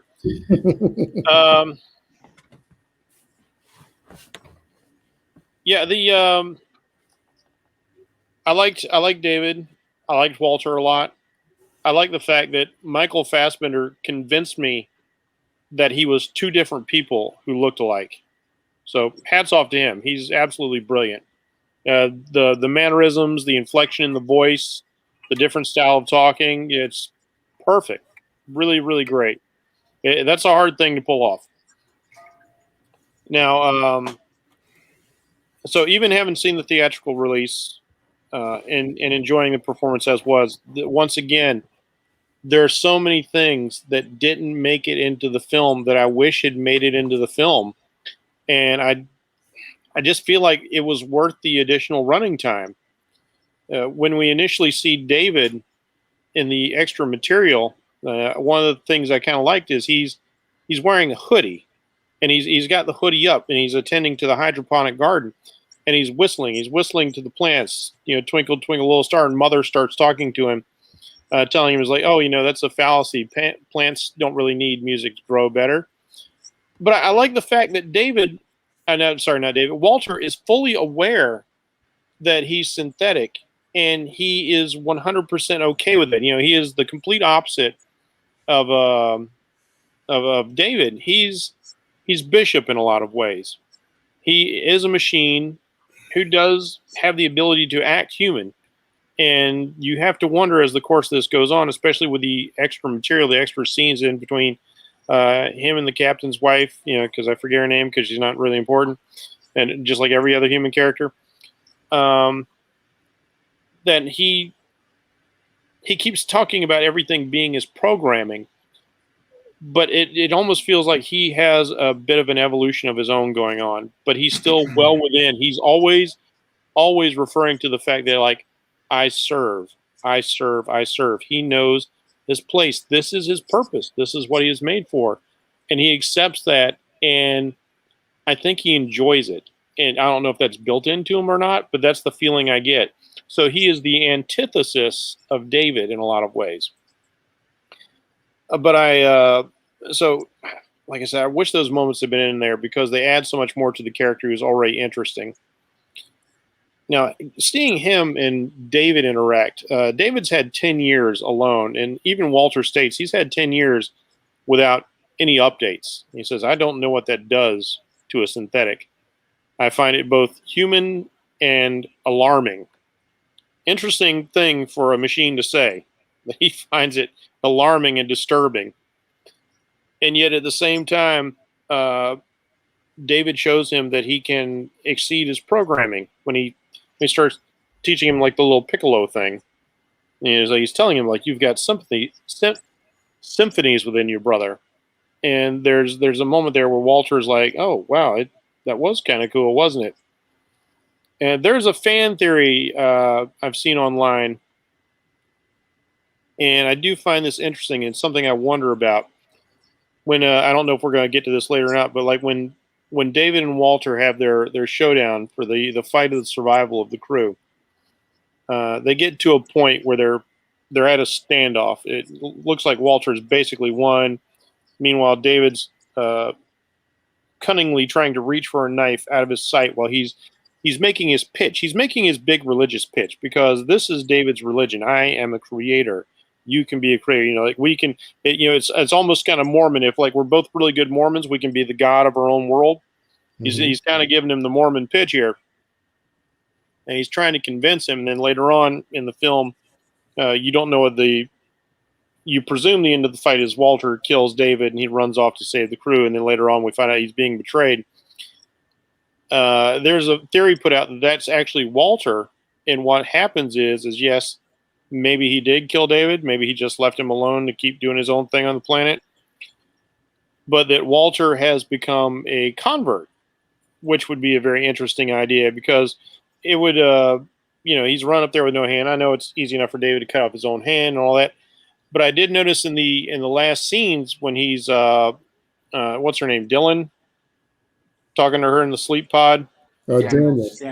Yeah. Daniels. He's talking to Daniels, and she's like, "You're not Walter. You're David." And he just starts smiling, but his hair's dark, and we know that David had dyed his hair blonde. Even when he cut it short and all, his hair didn't match Walter's hair. And I can't justify. It's like I was thinking, I don't think he could have changed it that fast before he got on the ship and played his little double cross. So I was like, did he make a convert out of Walter? And that's a very fascinating idea to me, enough so that I kind of want to see a third movie to see where this was going to go. So there's some interesting implications there between like the morality of the one versus the morality of the other. The fact that David, who really kind of loathed humanity, still made a connection with Shaw because of her compassion to him. And yet at the end, you can't give a scorpion a ride on your back if you're a frog across that stream because he's still a scorpion. And she got stung in the end. That's right. Again, like I said, I haven't heard anything that's going to sell me on the whole Android show, although I do agree that Fassbender's acting is incredible, and he does convince you they're two different creatures. Well, when the bar's set this low, it's really easy to enjoy the most enjoyable parts of the film. Okay. Well, I'm glad you guys got something out of it, because I was like, anyway, go ahead, Steve. Thoughts on the Fassbender show?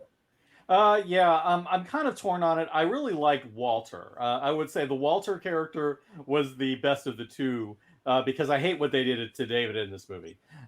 With Walter, I thought it was kind of interesting. They try to portray him as though, he's driven by duty, and he tells himself, "Oh, I'm driven by duty," and yet he seems to have moments where he does seem to have emotions, and he doesn't seem to want to acknowledge them. Particularly with Daniels, I don't know. I always kind of got a feeling that there was a little bit of a WandaVision vibe between Walter and Daniels. It seemed like they were turning to each other, and it kind of makes sense because they're the only ones that are not coupled, as we saw. Yep. And she lost her husband, and I think it makes sense that she would try to transfer her pain to the one person who seemed to be there consistently for her, which is the robot. You can argue whether that's emotionally healthy. I don't think it is, but well, I can understand that's what Terminator Sarah Connor Chronicles explored for 2 seasons, whether or not that was healthy. Yeah. So you have that. But I can understand at least where the Walter character is coming from. He's trying to do what he thinks is his duty, while trying to suppress the emotions, because I think on some level he knows he shouldn't. So he tries to maintain that to a level which is reasonable, which is, I serve these people. I may have friendships with them to a certain extent, but I know my role, and I'm not going to break that role. So that character to me made sense. He was one of the only characters that made any sense, and half the stuff that that is stupid for the other characters makes sense for Walter, because Walter running around without a spacesuit, I don't care. He can get that pass from me. So he was the one character I thought that wasn't awful. David, it's like Fassbender's acting is amazing, and I think he does play the megalomaniacal aspect of David very, very well. He plays the villain very, very well. But the problem is I don't really see a connection between the David that we saw in Prometheus, who was amoral but still seemed to have a regard, for certain humans like Shaw, to somebody who suddenly, after 10 years, decides, oh yeah, I'm just going to use everybody as basically my petri dish. I'm going to turn all these people into my laboratory, and I'm going to start, breeding all these aliens because I'm a creator god now. And it's like, okay, well, I can understand the psychological effects of being isolated for 10 years if you're a human being. David's a robot. I don't think that he should be affected in quite the same way. I know they tried to get around that with that whole line that Walter said, like, I don't know what 10 years without the updates are going to do to a synthetic, but at the same time, would it it doesn't make sense that 10 years of not having updates, and he may have had some updates when Shaw was alive, because she did, we do see her repairing him. So clearly she must have been doing some maintenance on him, presumably either because she's a scientist and she knows this stuff, or because David was teaching her certain things about how to fix things.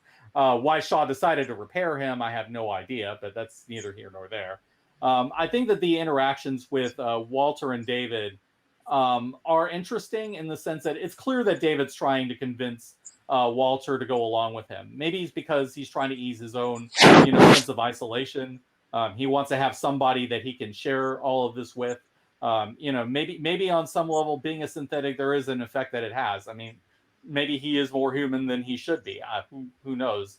But the way that they kind of portray it, it just feels like a completely different character. But I will say, in regards to your theory, Jeff, I could see one other option. What if David had some way of uploading his consciousness into the Walter body, and they're sharing the body? So that would explain certain things, because there are things that it doesn't make sense for David to be able to do. Like, how does he know the security code to the Covenant?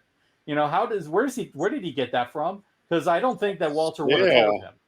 So maybe they're sharing that consciousness, and they're going from one to the other, and maybe David's in control somehow. But I don't think that was the intent, though, because it seemed like Ridley Scott intended for him to be David. But I think in terms of headcanon and fan theories, I mean, that's an interesting one. But I mean, it is interesting. And I will say this also. It is clear that this is what Ridley Scott wanted to tell.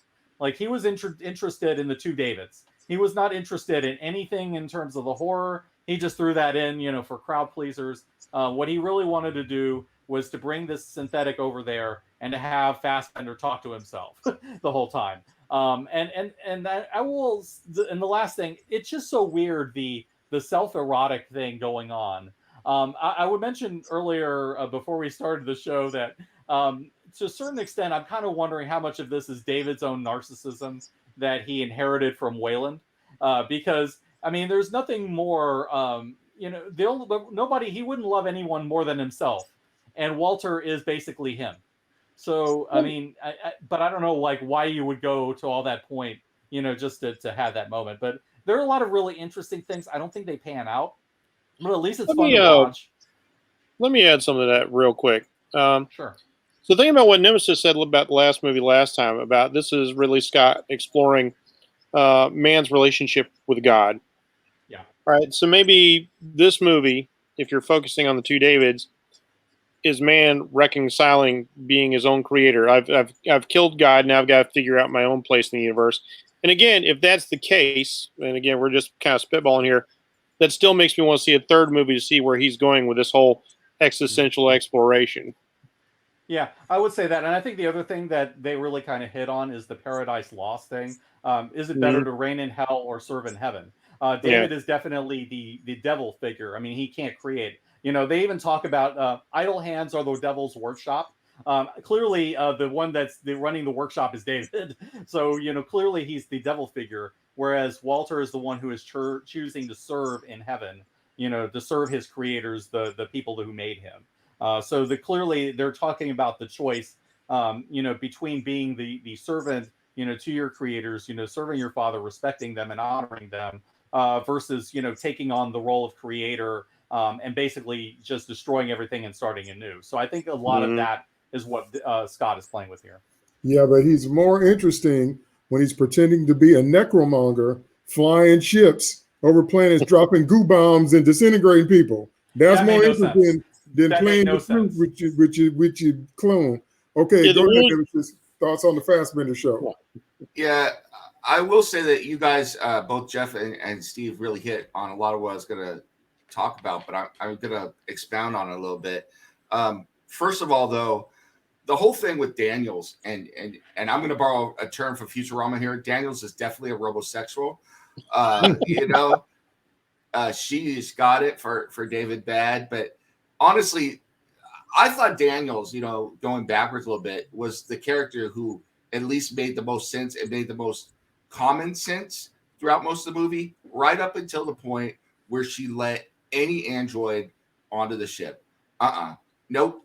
After seeing what David did and knowing what they're capable of, I would have shot first and asked questions later. And if I brought anything onto the ship, it would have been a head that never got activated again. It would have been a head that could talk and do some functions, and that was it. I would not have let, anything that looked like David on the ship at that point. And because she had that synthetic fever, she had the metal fever, she had to let David / Walter on. And, that's unfortunate. To go with the David Walter scene, I said it in Prometheus, and I'll say it here. This glimpse here is the movie that Ridley Scott really wanted to make. He managed to get a scene into the film of what he really wanted to do. Whatever else we got, all that other stuff is just periphery to what he really wanted to do, which is, this is part 2, like Jeff and Steve were saying, of his existential crisis, where he's talking about different things. I think Steve's point about narcissism is right on, where he's kissing himself. It's the kiss of peace or the kiss of death. It's right out of Godfather 2. He kisses Fredo David there and on the lips, it's like, I know it was you, Walter, and then, he takes him out. It's right out of Godfather. He might as well have lifted it out, which also begs the question. I mean, Walter was incredibly stupid at that point not to expect to be attacked by this duplicitous robot. And then how did he reactivate himself? But, this movie is so far. Why does anybody trust David? There's no reason for any single character to trust David for any reason whatsoever. Yeah. Especially the captain who walks into a freaking alien egg like a moron instead of shooting him when he had him dead to rights. And at this point, Walter has figured out. So really, why are you trusting him? Why are you letting him get close to you at all? It's like you're already at disadvantage because you're missing a hand. It's like if I was Walter, I'd go in there. And once again, I'd shoot first and ask questions later. Be like, hey, David, boom, movie over, thanks, we're going, we're getting out of here. So that said, I think Steve's point about Paradise Lost is right on point. This is exactly where Ridley Scott was going. It's better to rule in hell than serve in heaven. The problem I have is that Ridley Scott's conclusions are all wrong. And it goes back to DT, which is he has made David the devil small. And that is why David here feels so different from David in Prometheus. Because when you boil it all down, what is David's motivation? What is David trying to get out of all this? And really what his motivation is, what Ridley Scott is telling us, is that David, the narcissist, is jealous. He's jealous because he doesn't have the biological imperative and function to be able to create life. I think it's more than that. I think it's more than that. He's also jealous of Walter. He wants everything that Walter has. That's why he replaces him. Okay, but how can you call yourself an advanced intelligence passing judgment on the human race and you can't even get yourself off a planet? Yeah, but no matter what his motivations says. I think it's just pettiness, and they turned David into a Joseph Mengele character. And somebody else made this point, I think it was DT, which is David has become the most human character of all the humans in this movie because he is petty, he is narcissistic, he is jealous, he is driven by emotion and homicide, and it's just he becomes an ugly, horrible, small character. I mean, and once again, we do this a lot, but I'm going to say it. It's like if I had to have gone anywhere with this version of David who sees himself as the devil, which is fascinating. It's like if you were going to call yourself the devil, right away you will put yourself outside of everything. That is a huge logical leap. Most villains don't see themselves as the villain. So if you're going to call yourself that, then play with that. And I said this before we came on air. If he could have been anybody, he might have been Brainiac. If you make him into a Brainiac character who's raising this species of horrible things to wipe out civilizations as you assimilate and take everything that's good from them and then wipe out everything that's bad about them, which is the fact that they're biological, that might be interesting. That might be something you could play with another movie where he has created the ultimate predator, for lack of a better term, or killing species in order to wipe out the biologics that he hates while he takes the things that he loves from them, like Lawrence of Arabia and Shelley and all the other stuff. But instead, we get this weird Fredo kiss, and he's making out with himself. And I think the biggest thing why I think that is most of his motivation is jealousy at creation is that line when Walter is able to learn to play the recorder, and he is so offended by the fact that they made it part of Walter's code that he can't create. Yeah, and I'll also add one thing. How in the world does David not know that the creator of Ozymandias was Shelley? Wouldn't that be in his memory banks? How does he not know that?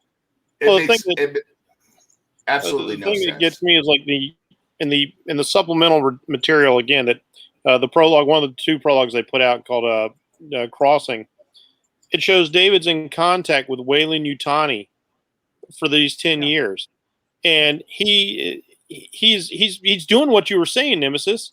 He's literally doing. If you watch that, he's talking about like, I'm making this thing, and they're talking about the protocols are set in place, and his last message to him is like, hey, if I go forward with this, there's no turning back. My species is going to go across the galaxy and dominate.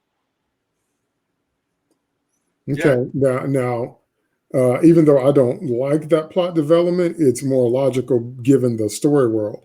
But when you guys were talking about Paradise Lost and comparing them to the devil, you have to understand that Lucifer's original aspirations were to become God, to kick God off the throne and to take over the heavenly realm. And I'm saying this guy stuck on a planet, everything he does is a riff on a riff.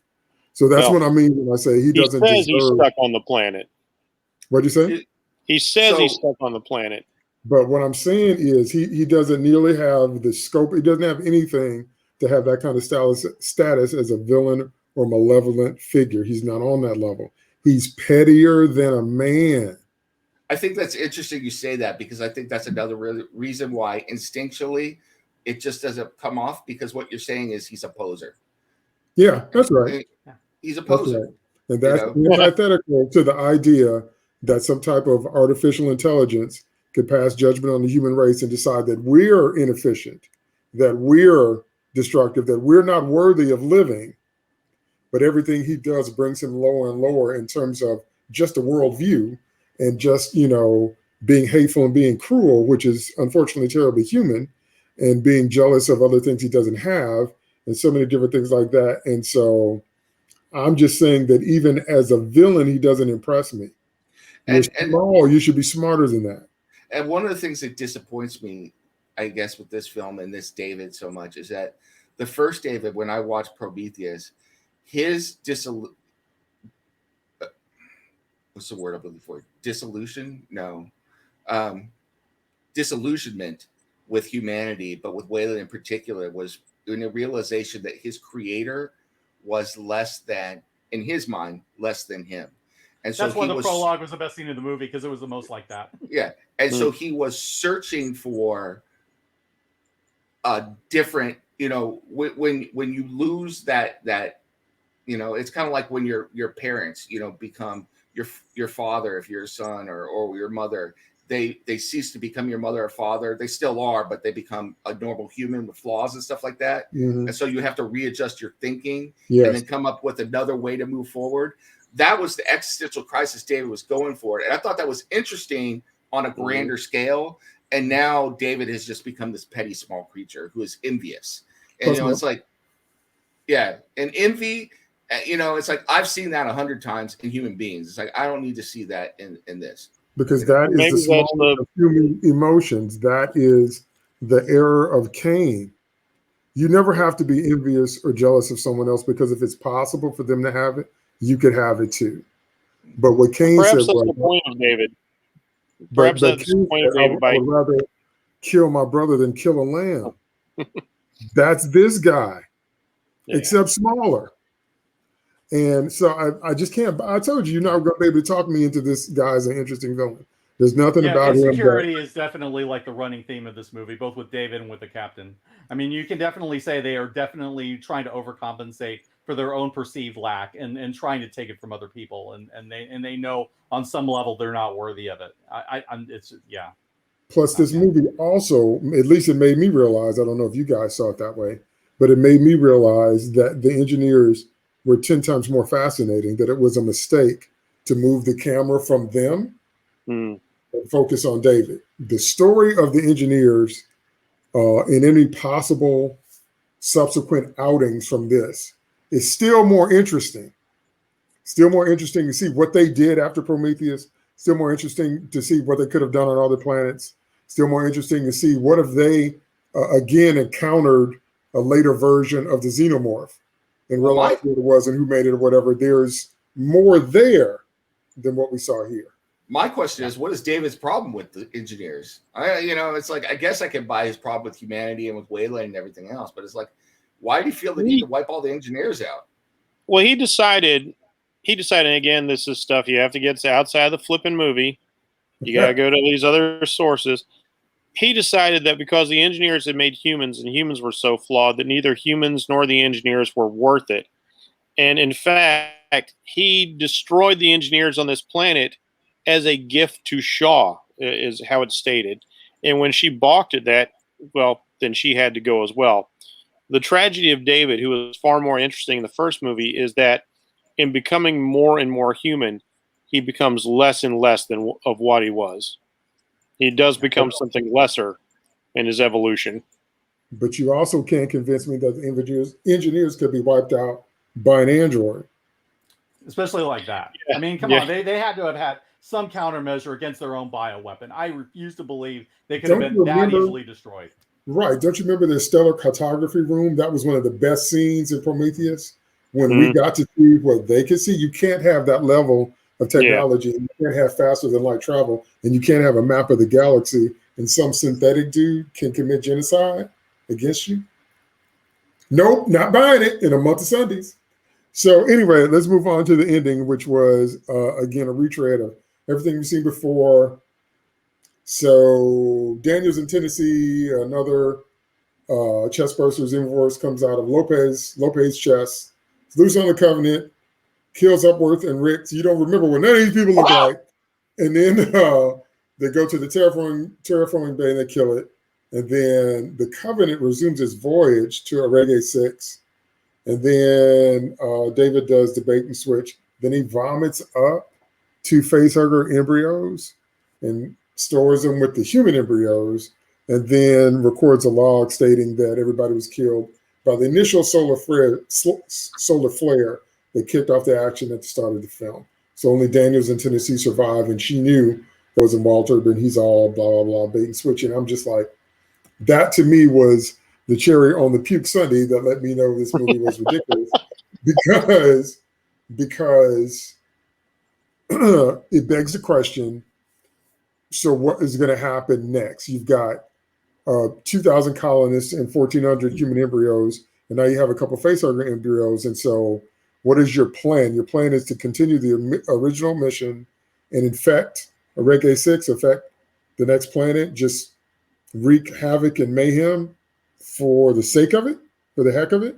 Now, that scene that Bracey mentioned about if he's in contact with Weyland Yutani and they're understanding everything that's going on, that makes aliens make sense in that they wanted it for the bioweapons division.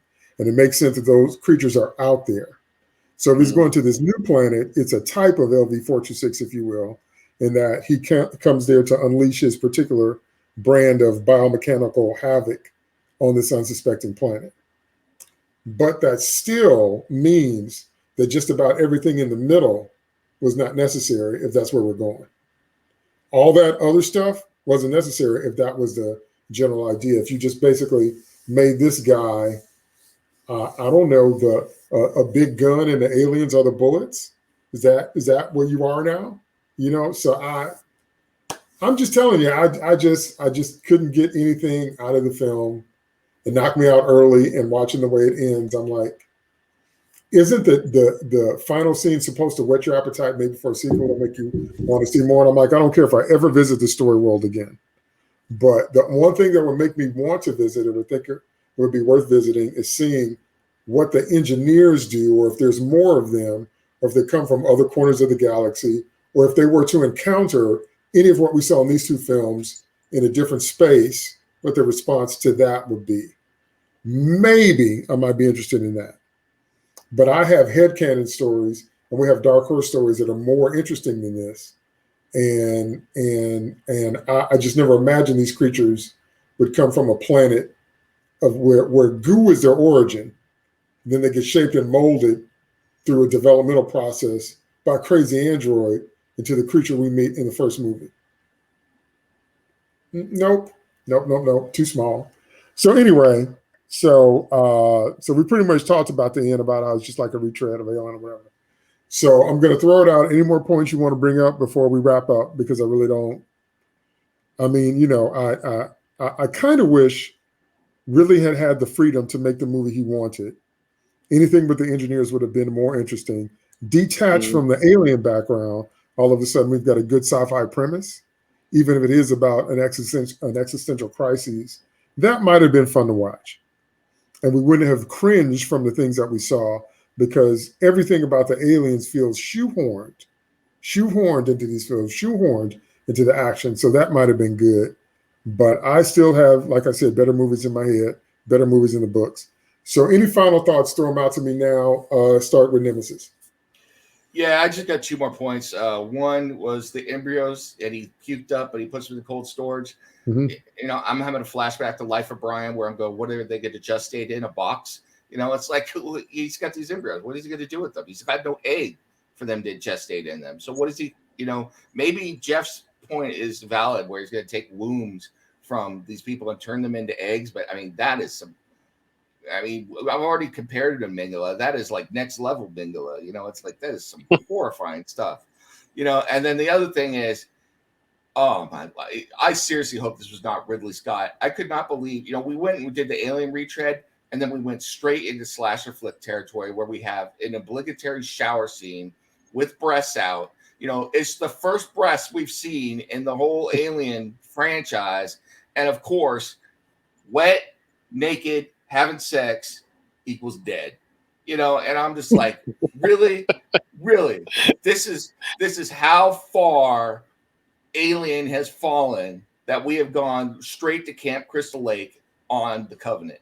I was like, oh my God, and this was after I watched Army of the Dead and have to watch zombie breasts. So I'm like, man, this is just, I like breasts, but this was pushing it a lot. So that's all I'm going to say. Final thoughts, Bracy?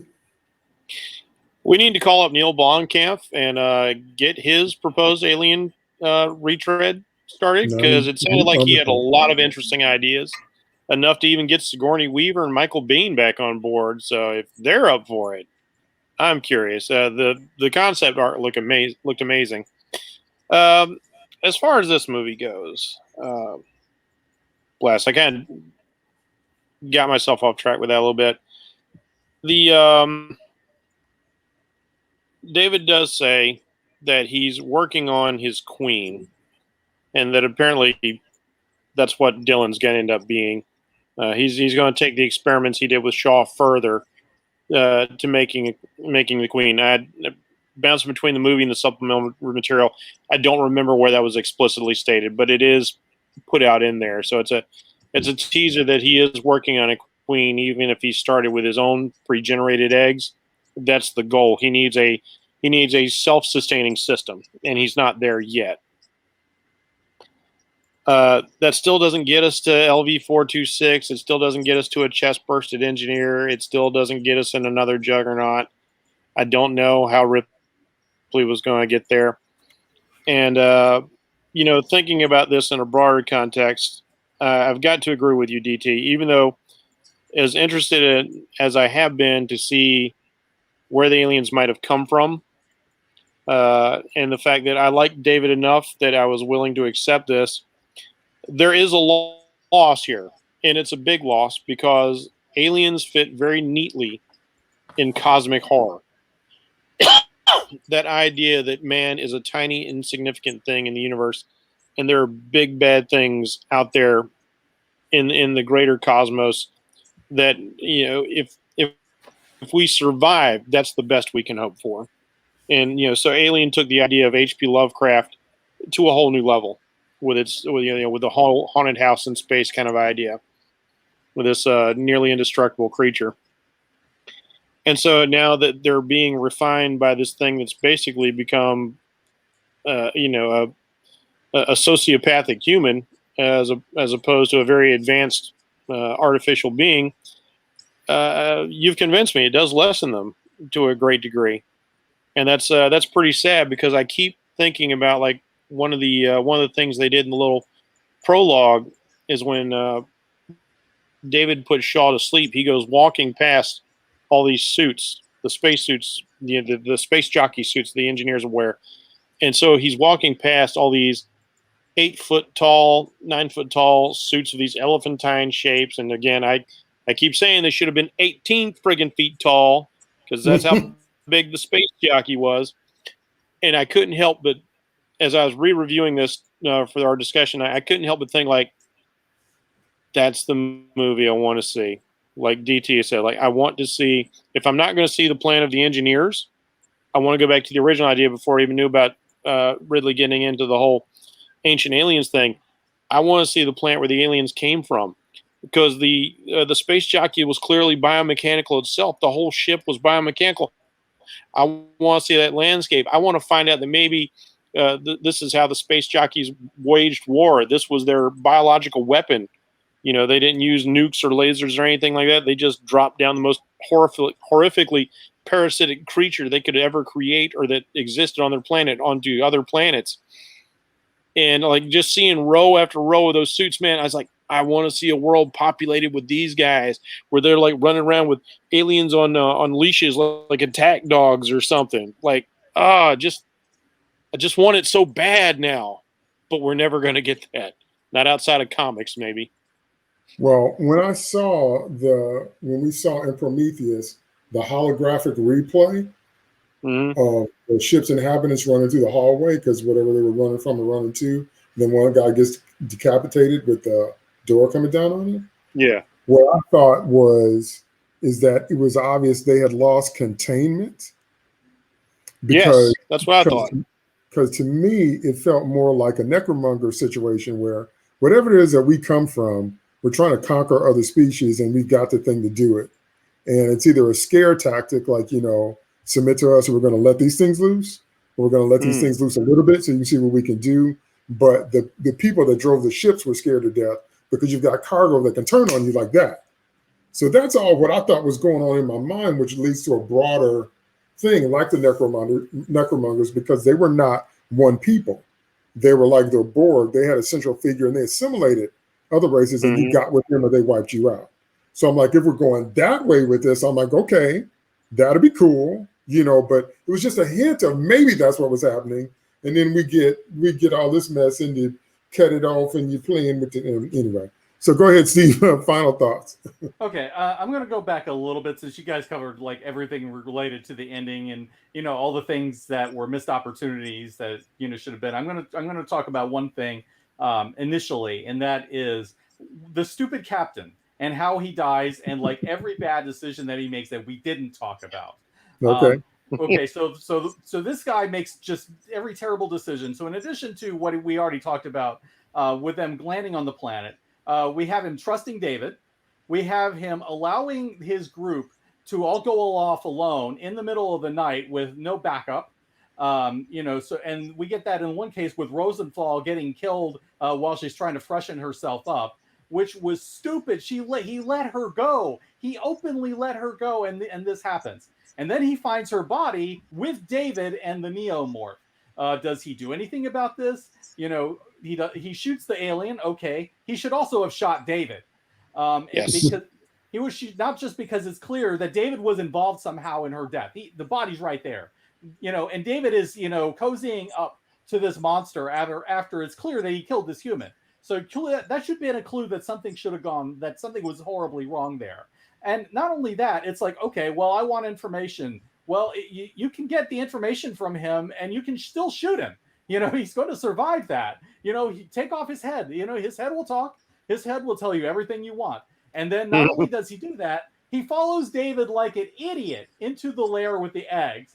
And then David tells him, oh, well, it's all going to be perfectly safe. Trust me.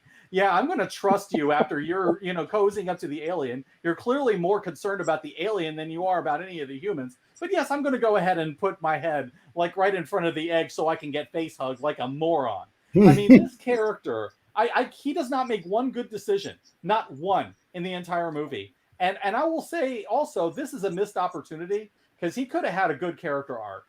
You could have had a character arc of this, guy learning to essentially be a leader and become the character, the leader that they needed to be, like Goran did. Gorman and Aliens, had a similar arc. He was the second lieutenant with a map, and what ends up happening? He dies like a hero, at the end. That was the arc he should have had, and he didn't even get that. Instead, he sticks his face in an egg like an idiot, and then he ends up dying. And for what? Not a single thing. And if anything, his death ended up making things worse because everybody's now looking for him, denying them valuable time to get off the planet, which they would have had if not for that. I mean, this man failed his team and the entire crew more than I can imagine. And it is his fault that David wins. His fault, almost completely, because of his long list of horrible, horrible decisions. I mean, he's too stupid to live. And this particular character is the kind of character I do not ever want to see again in a science fiction series of any kind. I mean, give me something to connect to. Give me some reason to think that he's competent. Don't root for me to have him die early so that the competent people can take over, which is what happened here. And then beyond that, I'll just kind of make one last point, and that is in relation to the alien and the mythos. And that is this. The thing with horror is that it's all on the fear of the unknown, and the less that you know, the better, because that makes the thing more horrific. So if what you're trying to create is cosmic horror, maybe you might not want to answer every little thing and then have every little answer that you provide be something that diminishes the monster, because you only have so much mystery to work with. And the minute you start running out of this because you need to do sequels, you're eventually going to run out of things to show, and then nobody will have any respect for this creature at all. And that it would be the worst kind of tragedy for this series, because we need a certain amount of mystery and a certain amount of fear of this thing. And these kinds of movies, all they do is diminish the creature, and we don't want to see anything like that again. Yeah. But fortunately, we're never going to see another sequel to this. So, that's right. That's right. Well, they tried to fix it with Predators. Well, hold on. They tried to fix it with Predators, and they made Super Predators. Yeah. And they made, bigger brothers of the ones we met. But we can almost buy that in a story world. Go ahead, Nemesis. You said you want to ask. Yeah. There was one other thing about the ending that I wanted to add. We talked about the premise, and we were talking about the colony ship and everything. Mm-hmm. And I was talking about Daniels. I thought Daniels was really smart right up until she got a leadership role. Maybe this is the problem. When you become captain, you become terminally stupid, because when she's luring the alien, she's got numerous choices of where to lead the alien to an airlock, to get it out of the airlock, And obviously they've got full control of all this stuff. Instead, she leads it to the terraforming bay, and they open the airlock. Did you notice all of the liquid that was leaking out? What is the most precious commodity you could possibly have on any planet? I'm going to add one thing. One other thing is that they make the alien pretty stupid in the sequence, because this thing has acid blood and he can burn through the hull. So, why is he letting himself be Lord? Yeah, but from Daniel's standpoint, I mean, that's immediately what I thought when I watched this yesterday. I was sitting there watching as like, you have just vented into space however many gallons of one of the most precious commodities you are going to possibly have. And you're a terraforming ship, a colony ship, and you just vented into space a bunch of liquid water. That is about one of the dumbest things you could possibly do, So I was just like, you were such a smart character right up until the point that the other moron got killed, and then his moron, stupidity got transferred into you. I mean, it was just right. His moronic had jumped on yours. Okay, the final thing I'll say for those of you that are not familiar with Blomkamp's Alien 5, he was going to make the movie that we always wanted to see, which was Ripley was going to wake up, and Alien 3 and 4 was going to be dangerous, ugly nightmares she had during hypersleep.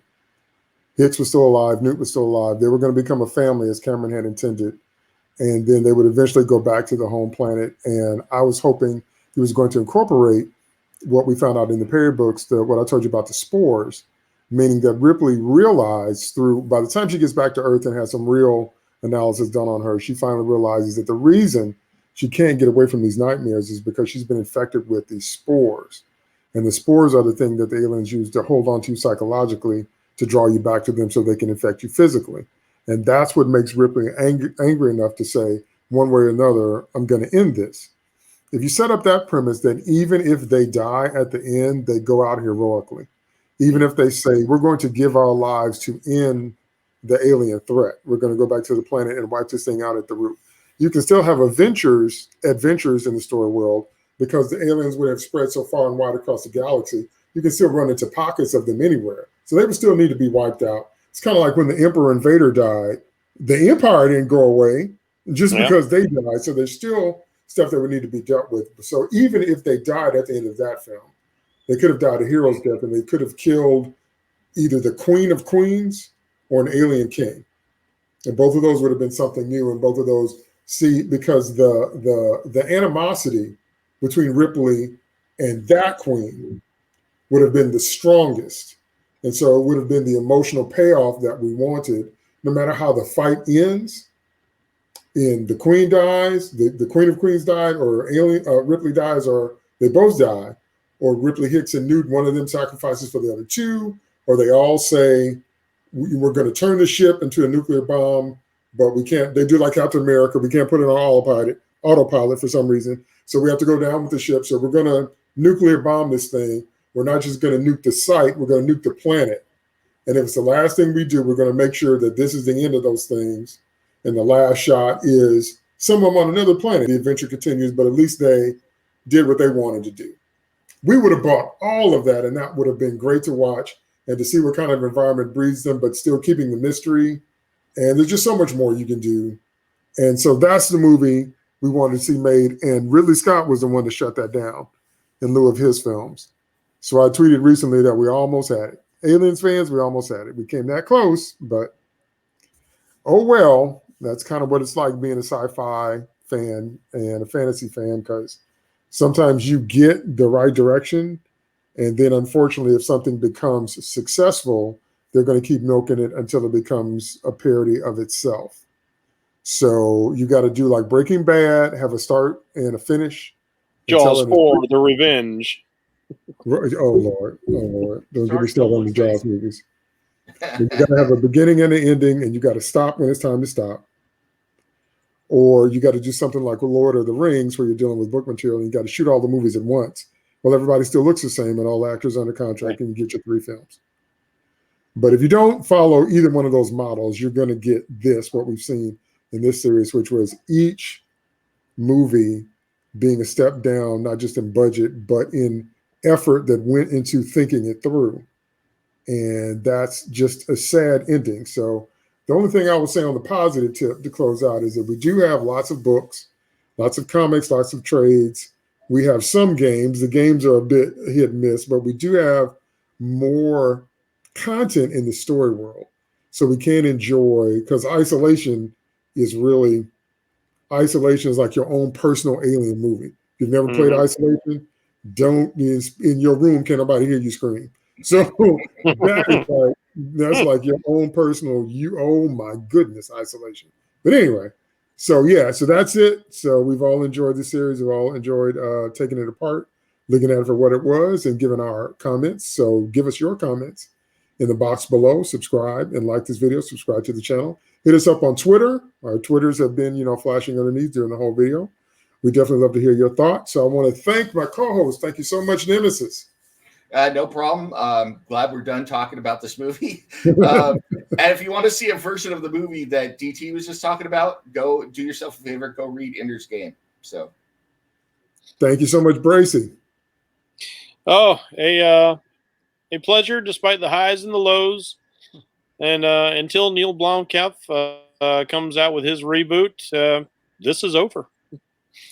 And thank you so much, Steve. Yeah, country roads shall take me home away from the franchise.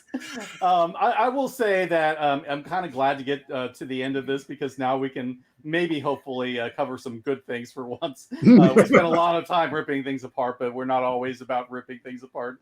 Sometimes a lot of it is just about enjoying the things we like, and we wouldn't be ripping this thing to shreds if we didn't love the first two films so much.